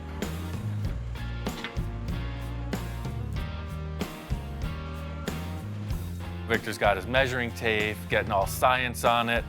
I'm not gonna be convinced till we see it on the car. It's like, what the hell is that? Hey, it's some kind of cocoon alien being coming down to Earth to visit Trump. Just like with the setup, there's a lot of tear down. Now let the thing cool, unbolt it, unscrew it from the backboard, trim it out before you can even see it in place. This is it. It's our last chance. It's this or nothing.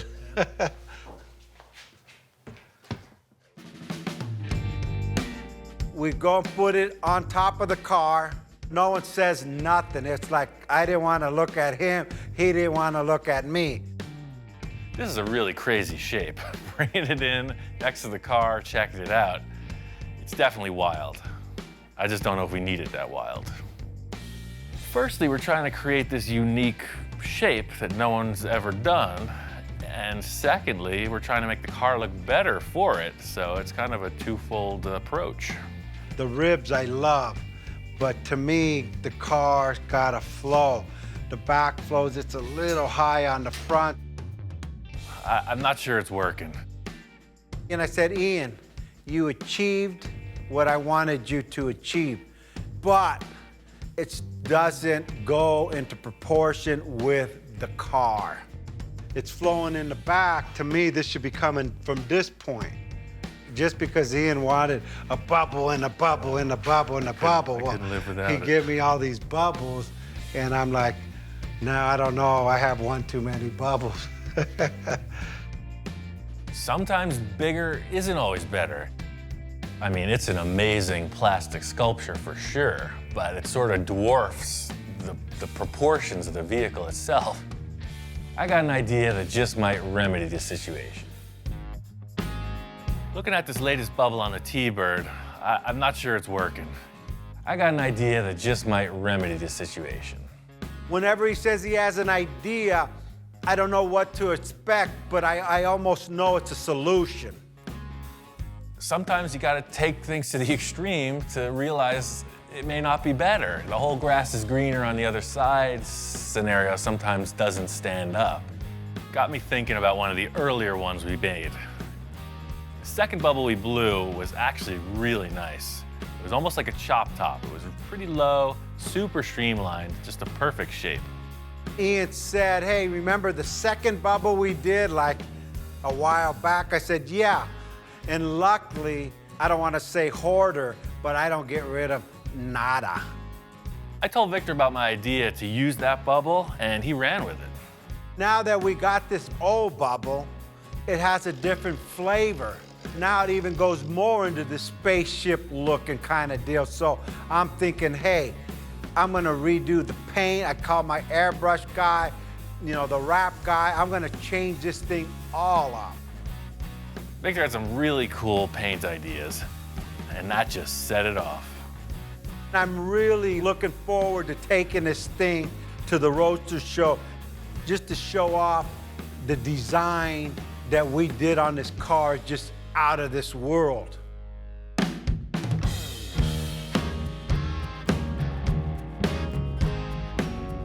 It's a 3-day event. Victor's gonna get here over the weekend. I wanted to get here right off the bat. As soon as the doors open, before it gets too crowded, I wanted to check this car out.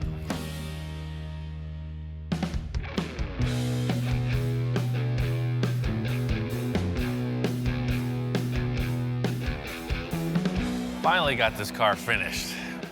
The reason we decided to go with the smaller bubble is it just looked more streamlined. We made all those crazy accomplishments with the ridges and everything else, and in the end, we just felt like maybe that showed the car off better.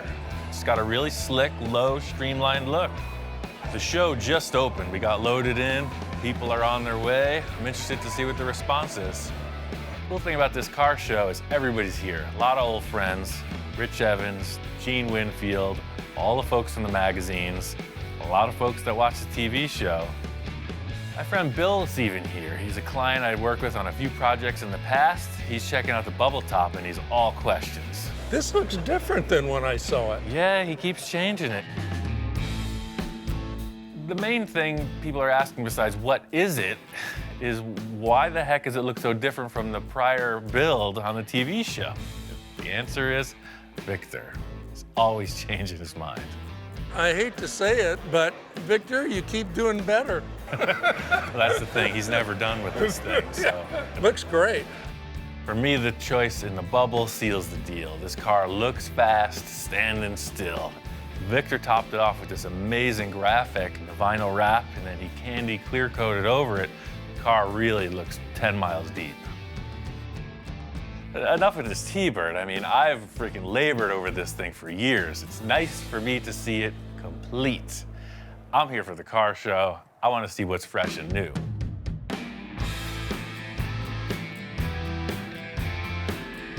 There's every different style of car here. The one thing in common is that they're all super refined. This is a top-notch event. Gotta check out the lowriders. This is where it's happening. I'm just always fascinated with the paint jobs on these cars. The hours they just spend on a paint job, it's like it takes as long to build a car as it does to paint it. Look how the pinstriping just freaking lights up on this. It's out of control. Look at the engine lid on this thing. That's probably vacuum formed, but the same thing, it's definitely acrylic. Early blown VW engine. That's freaking epic. It's like a bubble top for the engine. There's tons of 50s cars here. You know, that's when the scene was really in its heyday. So the Tri-5 Chevy exhibit is in this building, and you can see they got them dialed in. In a room full of Tri-5 Chevys, guess which one I'm looking at? Oh yes, this is my pick.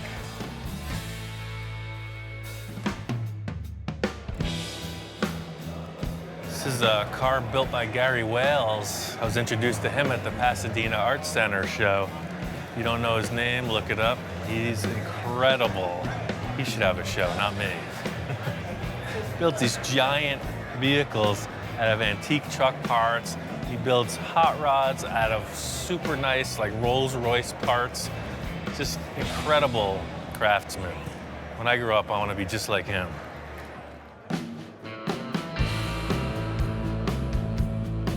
The Amber Award is not a color, it is an acronym. America's Most Beautiful Roadster. That's what the Amber stands for.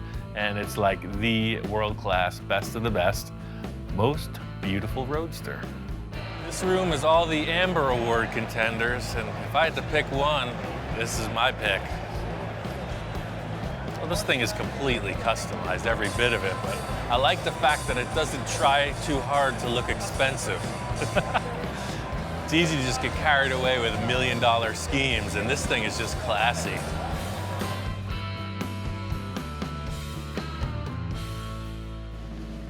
This is what we need more of. Walking around the show, I mean, there's a lot of nice stuff. It's also pretty predictable. I walk up on this one thing and I don't even know how to react. I've never seen anything like it. Whoever built this car is my hero. It's got a bar, it's got a telephone, it's got a chauffeur seat.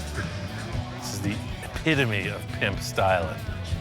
This makes me want to dress in a white tuxedo and entertain the ladies. What were they thinking? I need to know what they were thinking when they made this. This is one of those crazy 1960s concept cars. This is from the World of Wheels car show circuit, so it was really just like crazy stuff to get people in the door. So you see this thing on a poster and everybody wants to go to the show. The company that's doing all these restorations is Galpin Autosports. They have a whole showroom. It's like a giant museum of awesomeness. This is the ugliest car Ed Roth ever built. It's the Orbitron. From concept to completion, it changed somewhere, and now it's iconic, fully restored, kind of the missing link in the Roth series. This show is off the hook, top-notch stuff. Pink Panther car made my day. My job is done here. Victor told me to meet him at the shop. He's driving it. And seeing this car in the sunlight, it freaking pops. This thing looks even better in the sun, man. Wow.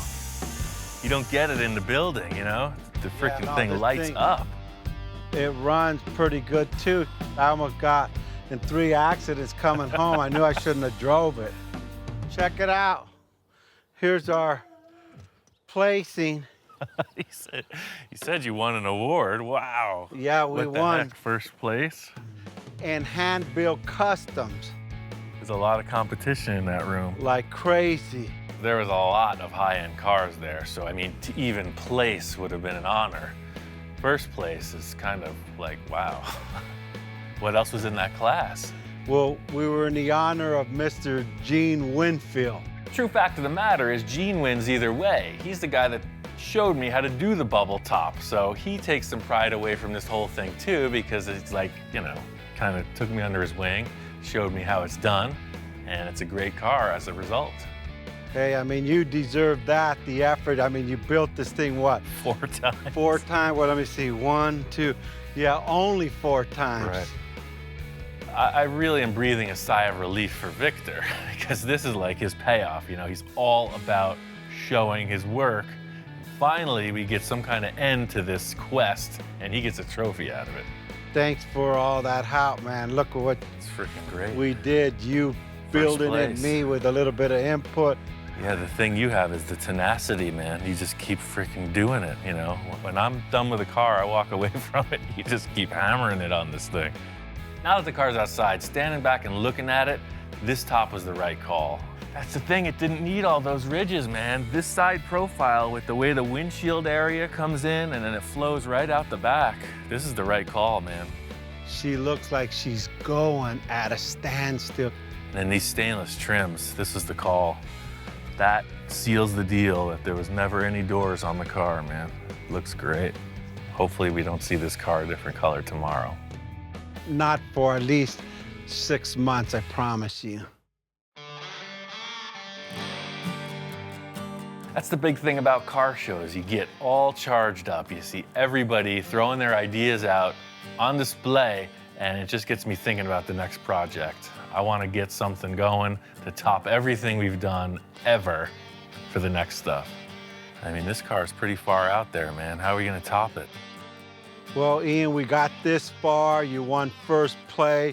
All the little stuff we changed on it through its evolution. Now what?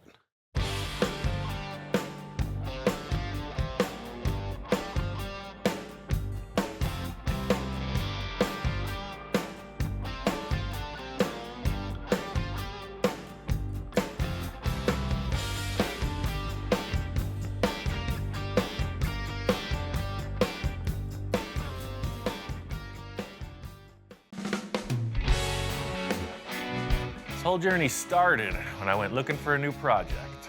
I was looking for something I could really dig my teeth into, you know, push the boundaries, and then Victor called. He started throwing down some concepts, and I got a bunch of ideas. This could be the most ambitious project yet.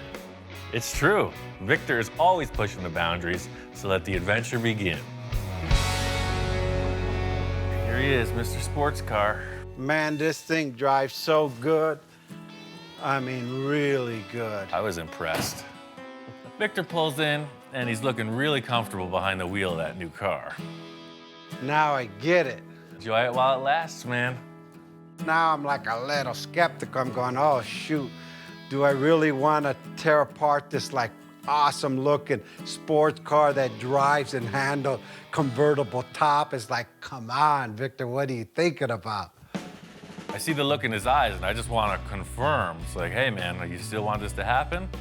Once we go forward, there's no turning back. My whole life, I always wanted to get a Porsche. It's your last chance, otherwise we're gonna get into it. I don't really want to cut this thing up, but hey, I got Ian in my corner, and he's always pulled off my crazy ideas. We got a good foundation, so let's move forward and do what we got to do. The Porsche and the donor car. The only thing I really want on this thing is this top. You know what, we may use some of the silhouette, but this top, the way it opens, gotta go on the Porsche. Because Victor's been so vague in his description, I'm just trying to figure out something to get Victor's idea in motion. He's got these two cars, he doesn't want either of them, so I'm assuming it leaves a lot open to my interpretation, so I'm gonna go forward in the best manner I see fit. I think the most straightforward thing to do is for me to just cut this thing into multiple pieces, get the chassis out of the way, and then tomorrow we'll tackle that one. Here we go again. We're on the next journey. Where we're gonna end up, nobody knows. We don't even know. Ian looks at me thinking I know what the heck I'm doing, but in my mind, I don't know where in the heck I'm going. Victor's heading on out the door, and I tell him, enjoy that Porsche while it's still intact, because I got plans. That's my baby, right? You could cut the heck out of anything you want, just don't cut my top. Okay. Surgical precision. How do I look in this thing? You look good, man. All right, I'm out of Dodge. Have fun.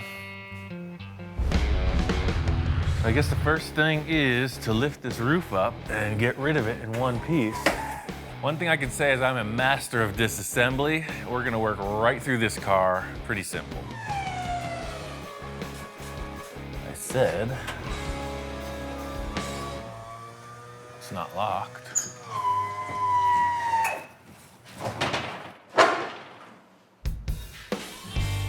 The one thing that was the sure thing, you know, the main wish on the list, doesn't work. No good. Nothing. It's not even budging.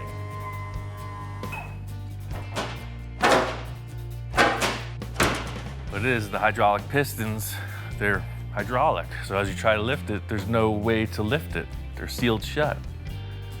That's a super sketchy aspect of the design. You could see what happened. This car failed and somebody got locked inside. And that's why that window's kicked out. Guaranteed. The way this roof opens is it's a hydraulic unit, so you cannot just lift it up. There's oil inside it, and it's non-compressible. So if the motor doesn't lift it, you don't lift it. So what they did was they filled it with oil. It worked for 10 minutes. And they sold it to Victor. Perfect case scenario, you know, starting off on a fresh new foot here, and of course nothing works. Therein lies the design flaw in the Sterling kit car. We just figured it out.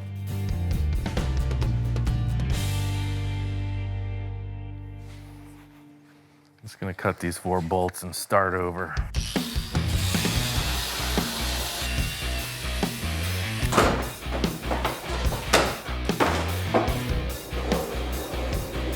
The thing I was hoping to do is just retain these hydraulic hinges. You can see all the fluid is just coming out of the top of the pistons. I'm just gonna cut it out. A sane, normal mechanic would probably take off the tire and look under the car, but I ain't got time for that. We're gonna cut our way through.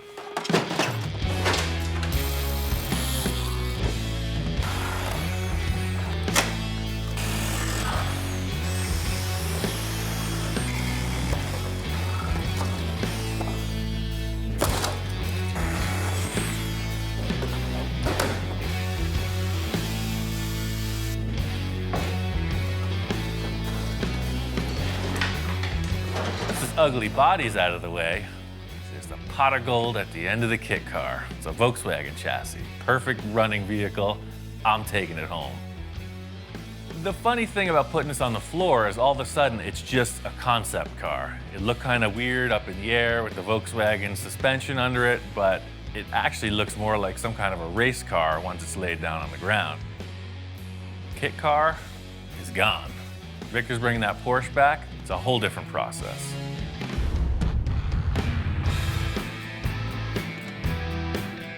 Back early. Wow, dude, you cut that thing apart. I don't know, something doesn't feel right here. Can I put this top back on there again? Just Yeah, to yeah, see just if grab it in the we haven't window. lost anything? Victor's kind of got a one-track mind. I don't know if anyone's ever loved a Sterling roof as much as him. So, like, you know, you can do Okay. anything now. Now it feels right because you could kind of see my flavors back. Right. The number one thing I found out is that hydraulic unit is bunk. What happened was they filled it with oil. You were able to lift it 5 times and then it failed. So that either needs to be rebuilt or replaced entirely. I'm not concerned about the hydraulic. I was concerned that he's gonna cut my roof. You never know with Ian. So this thing's apart. I'm ready to get into the old Porsche, man. I got a couple ideas on that. I'll just take it all apart. By the time you come back tomorrow, this thing will be bare bones, ready for construction. But remember, one wrong cut of a wire, it won't turn on, it won't go. This thing has sensors everywhere. I know, that's what I was reading about online. I did my research. I know how to take it apart without messing up with the computer. I'm on board. Let's do what you gotta do. Might be a little painful to see it break apart. Like, really painful. You know how many people are gonna be pissed off at you, not me, people. He did it, I just watched. This is the part where some people flinch, but just like the surgeon in the operating room, you know, sometimes you just don't want to see it, but you want to get fixed. All right, man. I'll start All right, taking talk it to you apart. later. I'll just... Don't be nervous. I got this. You know, I have complete faith in Ian, I guess. So first things first is to disconnect the battery and unbolt everything I can. This is the white glove tech disassembly. What Victor doesn't know is this is a lot like a Volkswagen, just a little more high tech. The whole idea is to retain the complete drivetrain down to every last wire that the computer has a sensor for. All of this stuff is critical if this is going to pass emissions and if it's going to run properly. If you ever tried to take a door off, say, a 55 Oldsmobile, this is a totally different game. I'm not planning on using any of these body panels, but I'm also not going to beat them up. They're really nice. If we do have to retain something, we could just grab them and reuse it. Look how much stuff is hanging out beneath the fenders. Looks like a freaking Robotron or something. You could see how much room there is in the front of this car, which is perfect for the low nose profile we want to get in the end result. The OG is in the house. It's not my house, but we're still doing our same old thing. He's inspecting, he's checking stuff out, and I'm busy working as usual. What do you think? Like next level. I mean, we haven't done anything like this before. I don't think this dog is much into imports. You know, he likes the old school hot rods, customs. This is kind of a first. It's new territory. I'm guessing he's gonna warm up to it. I knew that everything from the doors forward was gonna unbolt. It came apart no problem. The back is a different story. I don't know what we're getting into. No turning back now. Waiting my whole life to do this.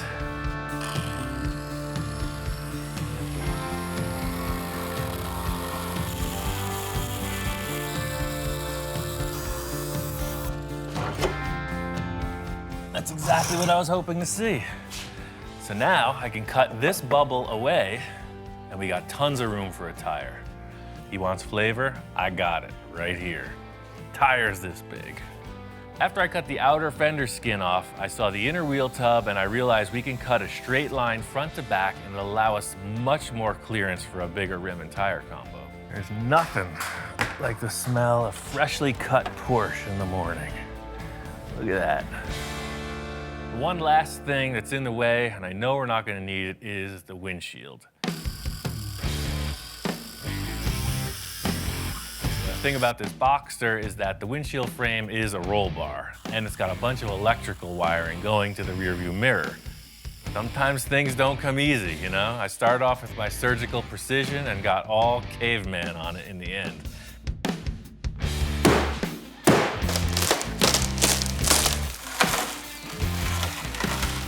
I love the choice Victor made with this Boxster. As a concept car, it's ideal. The fact that it's a convertible, all the structure's still there. That's a huge plus for a kit car scenario. You cut the roof off a regular hardtop car, it gets flexible. It's a perfect base. It's a nice car. Glad to have destroyed it. No turning back now.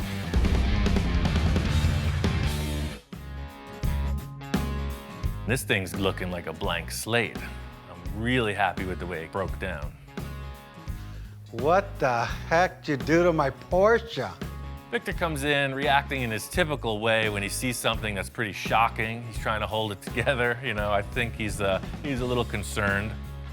I came in and man, it's like worser looking than I thought it would be. I mean, In taking this thing apart, it's really showed me how much room we have to be creative. There's no mechanical stuff ahead of the axle in the front or behind the axle in the rear. So it's pretty much open to whatever you want to do design-wise. As Victor's walking around, I'm just giving him a rundown of all the positive things I'm seeing in this vehicle underneath. How all the structure's still intact, how we didn't need that windshield that's broken all over the place in the corner, and he's responding. He's kind of getting it. Ian started explaining, then I started getting excited. Hey, this is the first step. You see all the wires, nothing's been cut. So everything we need to either bypass or reinstall, it's just a plug-and-play system. This thing has so many sensors on it. I told Ian, all I care about is that that car runs after it's all stripped. Apparently, he's found out that if you tamper with the electronics, these cars go into a safety mode and they won't start. Yeah. Everything is the same. Awesome, man. That's awesome. Like butter. That's why I took it apart this way. Hook the battery up, it runs. I think it's gonna be a good go-kart, man. Victor's become pretty attached to this car, and just seeing that it ran, you know, he wanted to hop in once more. No rear view mirror. Nothing. Nothing in your way. He wanted to sit in the car that's all cut apart. What's more fun than that? Still feels good. Same car, man. Look at the wind's hitting my hair. I can't do a burnout, but I could. That's pretty cool. I seen it, I feel it, I taste it. Now, I'm excited. Where's the body at? Well, we got that other thing, and I'm not sure. We got to fit it on and see if we got even something to start with. Now that we're this far, we got to put that roof on, make it work.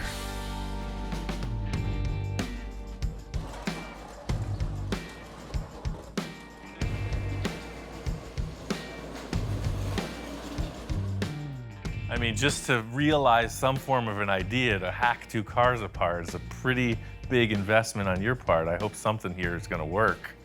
I gotta cross my fingers. 1, 2, I need more luck. 3, 4, 5, 6. Okay, let's go for it, man. The thing that I was mainly concerned with from the start is how wide that dashboard is. That actually fits. Wow. What the heck? It is literally the exact same width, pillar to pillar. The dashboard totally fits in there. That's ridiculous. That's my roof. My cockamamie idea literally worked. I'm that guy that just thinks these crazy things up in hope they work. I mean, I'm even crossing my fingers now, and that thing worked. I think you rolled the dice and came up pretty good.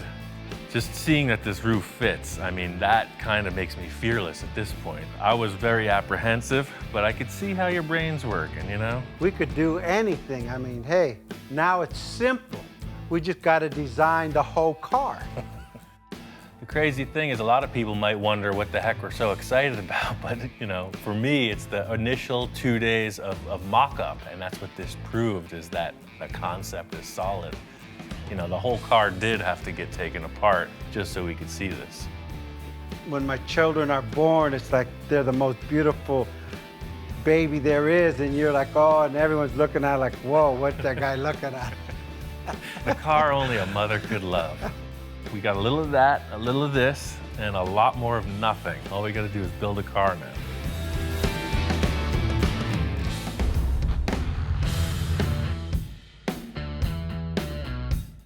Out here in Pasadena, the Art Center College of Design, their annual car show. This year's theme is called Hand Built, so it's featuring a lot of hand-built one-off and prototype cars. My homework assignment for Victor was try to find some flavor. You know, he's using that term constantly, so I'm not looking for any specifics here. Just trying to see what's on the ground and what's in the classroom. The coolest thing about this show is that it's all invited guests, alumni, designers, cream of the crop. So all of the cars here have some design elements to pull from, whether it's super antique or super futuristic. A few years ago, I was invited to this show with the Space Junkie in its first incarnation, so it was really an honor to be invited. You can see the stuff here is world class.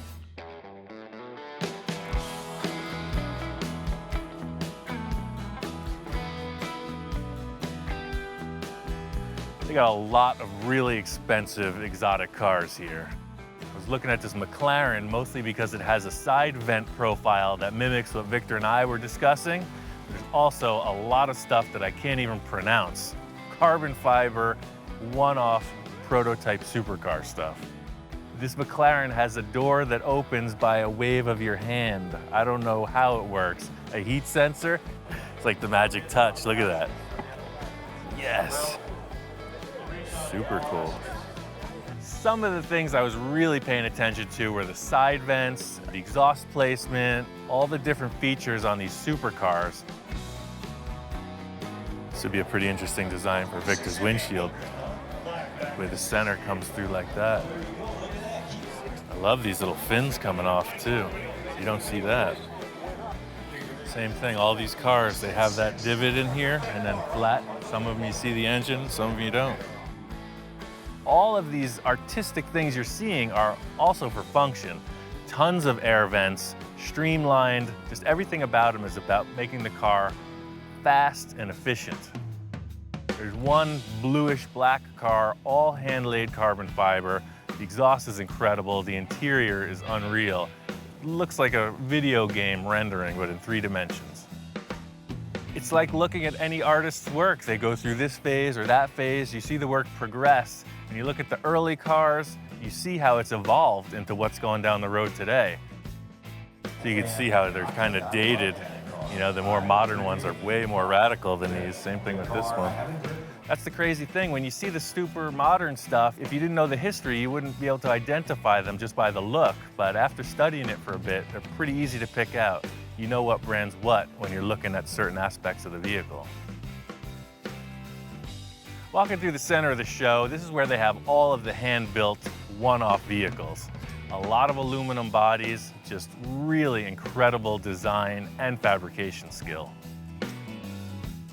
I think this is freaking great, man. We're looking at this aluminum body that was made in the 50s or 60s. Very simple craftsmanship and tooling, and the result is like world-class finish. This guy knows his work for sure. This car's in bare metal, no filler, you can't see any seams, and there doesn't appear to be any waves in the panel work.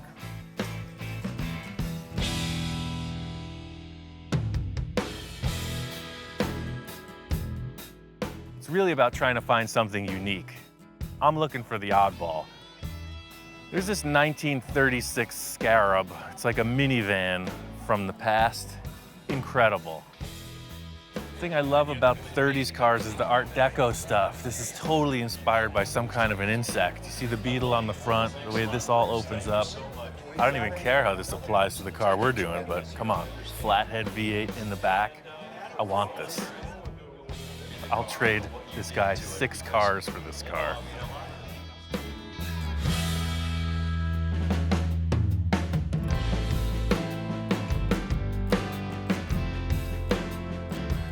Walking through the classrooms here, you can see they are heavy on theory. Sketching, illustration, the whole deal. It's all about ideas. The Art Center is all about the new young talent, and I'm kind of scamming in a little on that. Checking out the classrooms, looking around, see what all the hot young designers are up to.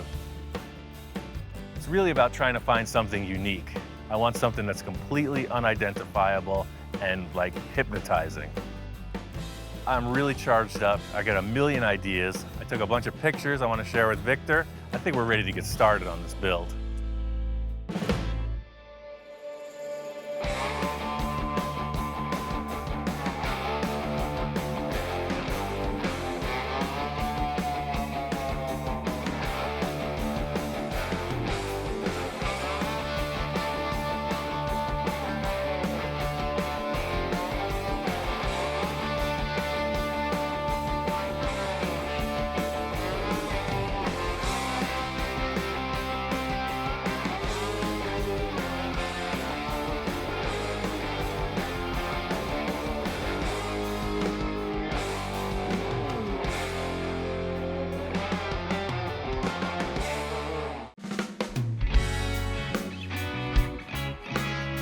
I think it's safe to say this project has been one of my most ambitious builds yet. Once the fiberglass body came out of the mold, I knew we had turned a corner. Now all I have to do is steer the ship home and avoid going off course, if you know what I mean.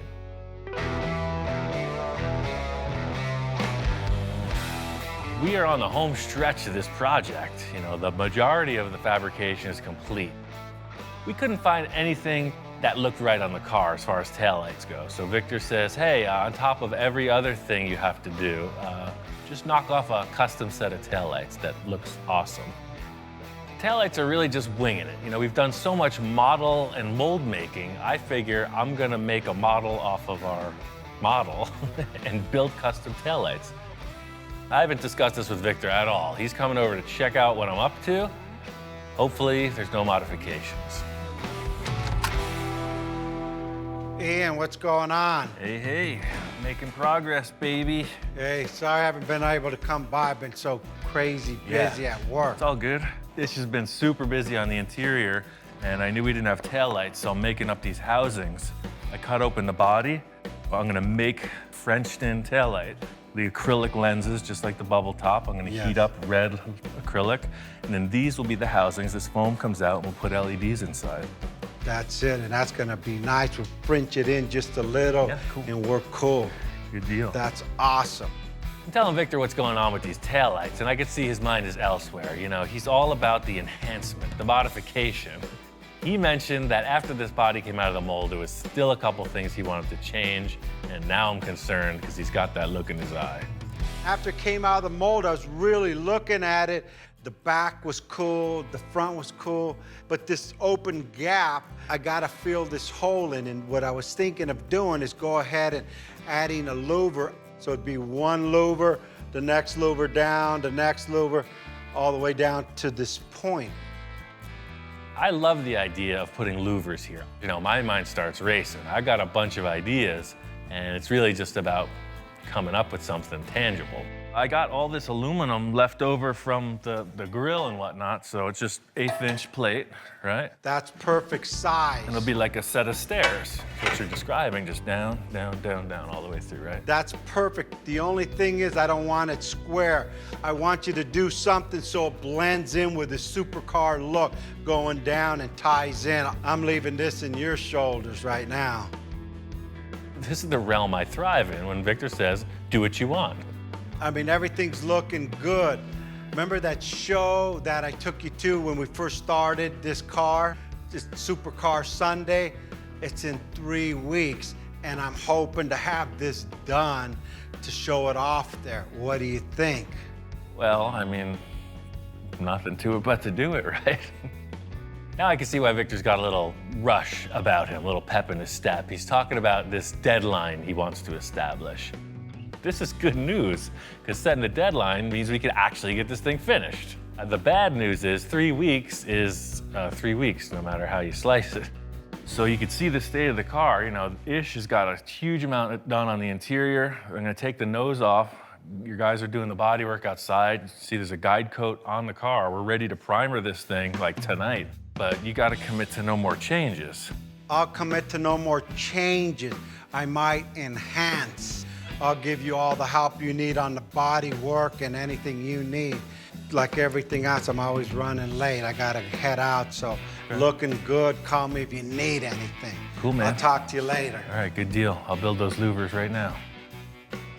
Victor said he wanted louvers on the back of the car. He also said I could do whatever I want, so here we go. Everything about the car has to tie together. What I accomplish with the tail lights mimics the headlights. I'm thinking front to back all the time. The chin spoiler on the front has this unique, like, sawtooth shape. So we're just gonna put some more of that on our car. First up, cardboard template before we do it in metal. Just a little bit more accent on that. That's a keeper right there, right away, you know it. Thing is, I don't want to come off as like that dated 80s, 90s rear window louver style. I want something unique, something full custom, something high-end, something classy, something money, baby.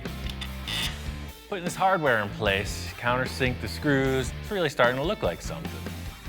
I think I'm on the right track with this, but I won't know until I make a bunch of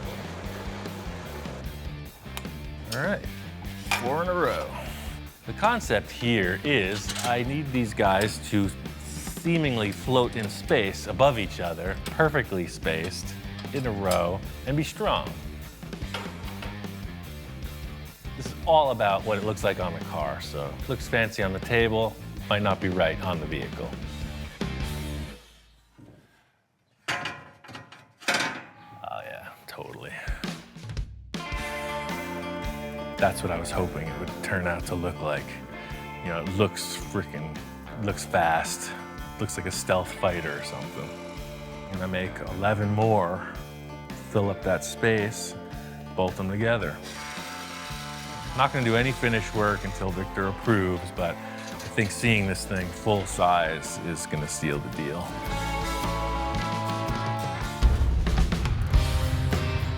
I got both the taillights finished up, and I'm just working on finalizing this louver set. I really like this. I can't wait for Victor to see it. He didn't have any requests on how these were going to be created, what they looked like, etc. So he's coming in cold. Ian, how's it going? I do a little metal work in my spare time when I'm not doing fiberglass for months. So I came up with this, you know, just winging it. That's called fabrication at its best. Look at that. This guy, again, went up and above what I asked for. I just thought the front spoiler had such a cool shape, you know, the Lamborghini chin spoiler, the air dam. I just used those 3 points and just shrunk it down. Brilliant idea. It's gonna all flow together with the front to the back. Exactly. He's nodding, he's into it, he's digging it. I really just want to show it to him on the car. That's what sells it. Yeah, I haven't even seen it full size yet, so. Putting it on the surface of the car, there it is. You could tell it's meant to be. Takes that giant negative space in the car and it enhances it. Wow, that looks freaking gnarly, man. Like real. Like an angry machine. That matches this car perfect. Victor's not a man of few words. He also likes his enhancements, and you can see he's into this. I'll put it on this hinge, that way it's like a hatchback, you know? That opens, you can get stuff in there if you need it, and it'll latch down just like the trunk did. Cool. Look at with the light that you put in. Oh yeah, I built those tail lights too. Let me show you what that's about. Also explained to Victor I finalized these rear tail lights. You know, they're pretty trick. Everything's handmade. I put a clear lens, explaining to him we can try a deep red or more of a ruby red lens, LEDs, you know, just discussing what it takes to wrap this thing. I have a windshield that I made that's out of polycarbonate, so that'll be the last thing because it's pretty fragile. I'll wait until the car is fully done. The body guys are working hard on this. You know, the deadline is close. So I just got one question. Any changes? It's not that I'm not sure. I'm looking at it and I'm just trying to absorb it all, right? Then he ends the sentence by saying, Is that good? No changes. No changes, that's it. That's a first, I'm ladies and committed. gentlemen. He's committed. That was hard for me to say. Okay, we got results. He made a decision. I'm just rolling with that decision-making process. Let's get to the paint, Victor. Tell me what color it's gonna be. Well, you know, the mock-up was like a bluish gray, more of the blue. It looked pretty good, but I think I'm gonna go with a gray or silver or maybe a red or black. So Or somewhat- maybe a white, I'm not sure. Victor looks like he's just gonna stop. He's like, I think silver or white. And you know, we might have to paint it a couple times. He's back in his old Victor mode. He doesn't know what he wants to do. Test one was a bluish gray, but I was always into this silver because it's like classy car. But in the other hand, I might need to go orange and red or something crazy too. I'm not sure. The car's got a talent. Let's mock it all up. We'll look at it and I'll let you give me input on that so I could be decisive on that. As usual, Victor's default statement is, we'll know when we see it. The car is gonna tell us what to do. And I probably won't know what color it is. Victor probably won't even know what color it is until it comes out of the spray booth. I'll get with Ish and Lino to get this all finished up inside. Cool, yeah, you get on the fabric detail, I'll get on the primer and pre-assembly, and you know, the deadline is upon us, man. I'm really looking forward to seeing this thing done, and I don't even know what it's gonna look like, truly. That has been kind of the enjoyment of this process since the beginning. You know, we didn't know what we were building. Thing is, onward and forward, no fear. At this point, it's simple, tight bodywork and fit up. You gotta get this thing in the spray booth. Making a lot of progress on this car, but sometimes it seems like we're going backwards. I got the rear louvers dialed in. Victor was happy, right off the go. What a surprise. Of course, he's gonna change one thing. Victor's concept is we're gonna mimic the shape of the louvers, but create a fiberglass panel that molds into the body. In other words, the roof flows right into the louver. It's the first time we've ever made a car flow.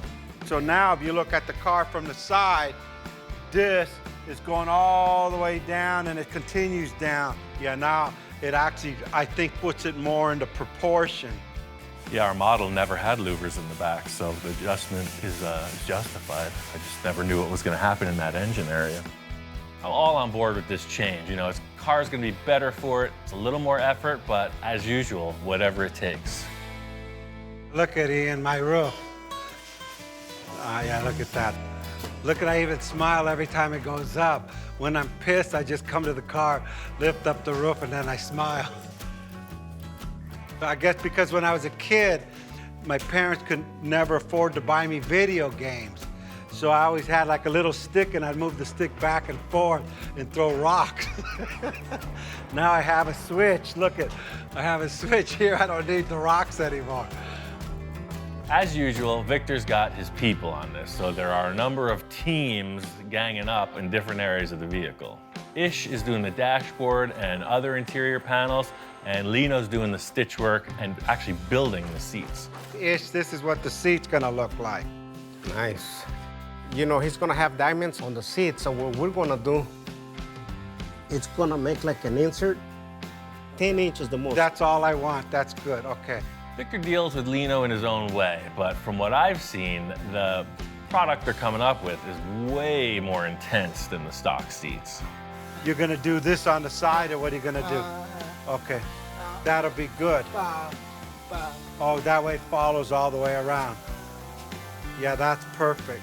Yeah, what Lino's telling me is don't use these seats because you're not gonna fit in the car. And it's gonna be too tall, it's 38 inches and my head will hit the roof. He's made these seats to be only 2 inches off the ground instead of 8 inches off the ground. That's a good idea. Yeah, he's saying he made this indentation so I have room with my arm. Since I'm not a little kid anymore, in we're confined cockpit. He wants to give me room even though I'm not a big guy and I'm not a little guy, but I'm bigger than a little guy. And getting bigger as you speak. Lean on me diet. Chicken, me chicken, no more of this. Chicken, I'll get skinny again. Okay, thanks. Ish is getting his first taste of the crazy. This shop is, you know, trilingual, in fact. You know, you got sign language, English, Spanish. Ya apenas viene y no quiero correrlo hasta que acabe tus sillas, no tengo tiempo. A little Swahili thrown in for good measure. You know, there's a lot of action in the room. I'm leaving the paint call up to Victor. It's a little stressful because he changes his mind, and I've seen him paint a car back-to-back 3 times in a row. I think this is why Victor's such a successful businessman, because he thrives in the final inning. You know, you see the baseball game and they're all waiting for that home run. That's what Victor's swinging for. He loves the suspense. I'm nervous. We are literally 48 hours out from the show. From this point on, it's all hands on deck. Everybody's busy. We got to get this thing done.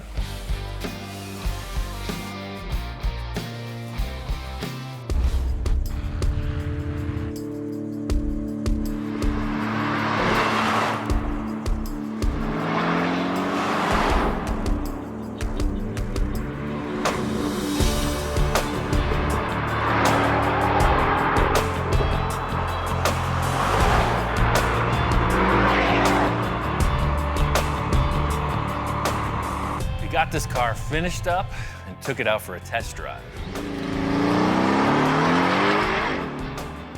You haven't been able to stand back and look at this car outside of the shop. You know, it's a whole different perspective getting it out in the real world. Surprisingly, Victor went with a white paint job, used a little pearl in it, and contrasted that with all black details. Lino and Ish went nuts on the interior. It's completely hand-built. We left the stock gauge cluster, the steering wheel's there, special rocket launcher flipper switches for the nose to open and the roof to open, black rims, blacked out lights, blacked out the rear louvers also. Another last-minute element was this rear spoiler. We made these side fins. They're made in the same way as the rear louvers. The last check off on this list was the shop inspector's approval. It's 2 paws up, no requests, no concerns.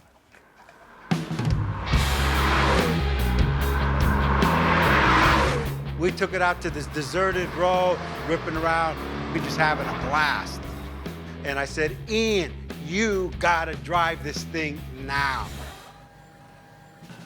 Got your top, got your supercar, got your air conditioning.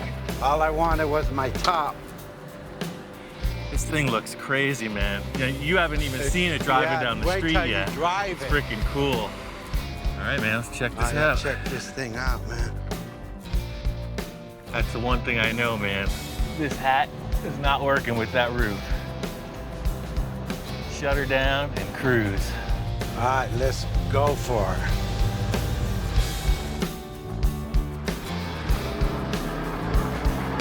This car's driving great. You know, Victor wants to take it to the show.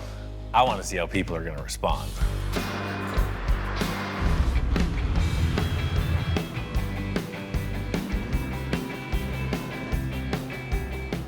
Made it out to the car show. This is the show that originally kicked off the whole idea of this crazy journey we've been on. The thing about a car show is it's literally a trial by fire. You never know how people are going to react. We've had a couple of our bills critiqued pretty heavy. So I'm thinking, what are people gonna think or say about this car? We made it, dude. It's here. Sometimes you can take a car to a car show, people walk right by it, don't even pass a second glance. This car has the exact opposite attraction. We haven't took it to first day out. We just finished it up last night. Victor's concept of the roof opening, I mean, that's the number one. That's the ointment that catches the flies, so to speak. Once I parked, lifted the top up and get out, people just came around the car and like, what is it? And at that moment, I said, I don't know. It's really difficult to explain to people in the parking lot what happened here, you know? Trying to go through this elaborate explanation, we ended up just saying it's a concept car. We made it. We got a Porsche Boxer, took all the skin off. We molded the whole car and then laid it in fiberglass. And then Dustin, the promoter of the show, came up to us and we explained what we had done, and he was kind of like, wow. We came to the show 6 months ago. We were inspired by the supercars. We built hot rods. They said, hey, let's build ourselves one. And this is what we still need a lot of detail, but. Apparently, he was inspired by coming here, which is one of the reasons I do it. And I just hope that everyone can look at that and follow his example and say, you know what, I want to create something, I want to do something different, I want to go for it. And that's the embodiment, in my opinion, of the car world, the car scene, is that you can do it if you go for it and you take that step. So I think it's awesome. Dad, this is amazing.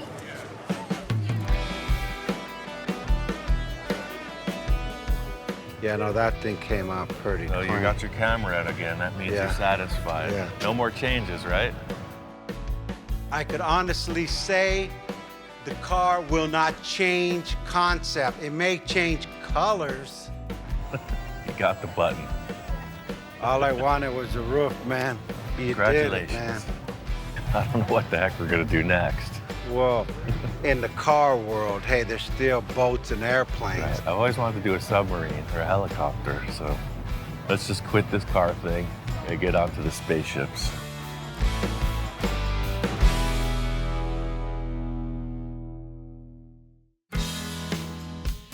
From the onset of this request by Victor, I was concerned. He starts off with this Sterling Yeah, huh? and a dream of a supercar. Shows up with a Porsche and 10 billion crazy requests. All through this whole process, you know, it's been a huge roller coaster ride. Me not knowing when to get off, Wow, that's rad, man. and Victor just knowing that there was a finish line. I'm 100% satisfied, and actually, I see Ian is too. Because normally most builds, okay, cool, what's next? This one, he's like, you know, his ears moving, woo, woo, woo, woo. Like, on this one, I never seen him do that. I never knew what the car would look like. Just looking back on the amount of design work and the amount of effort in Ian's part that he finally realized what he achieved. I mean, this was a task that not many people could pull off, Yes. and he did it.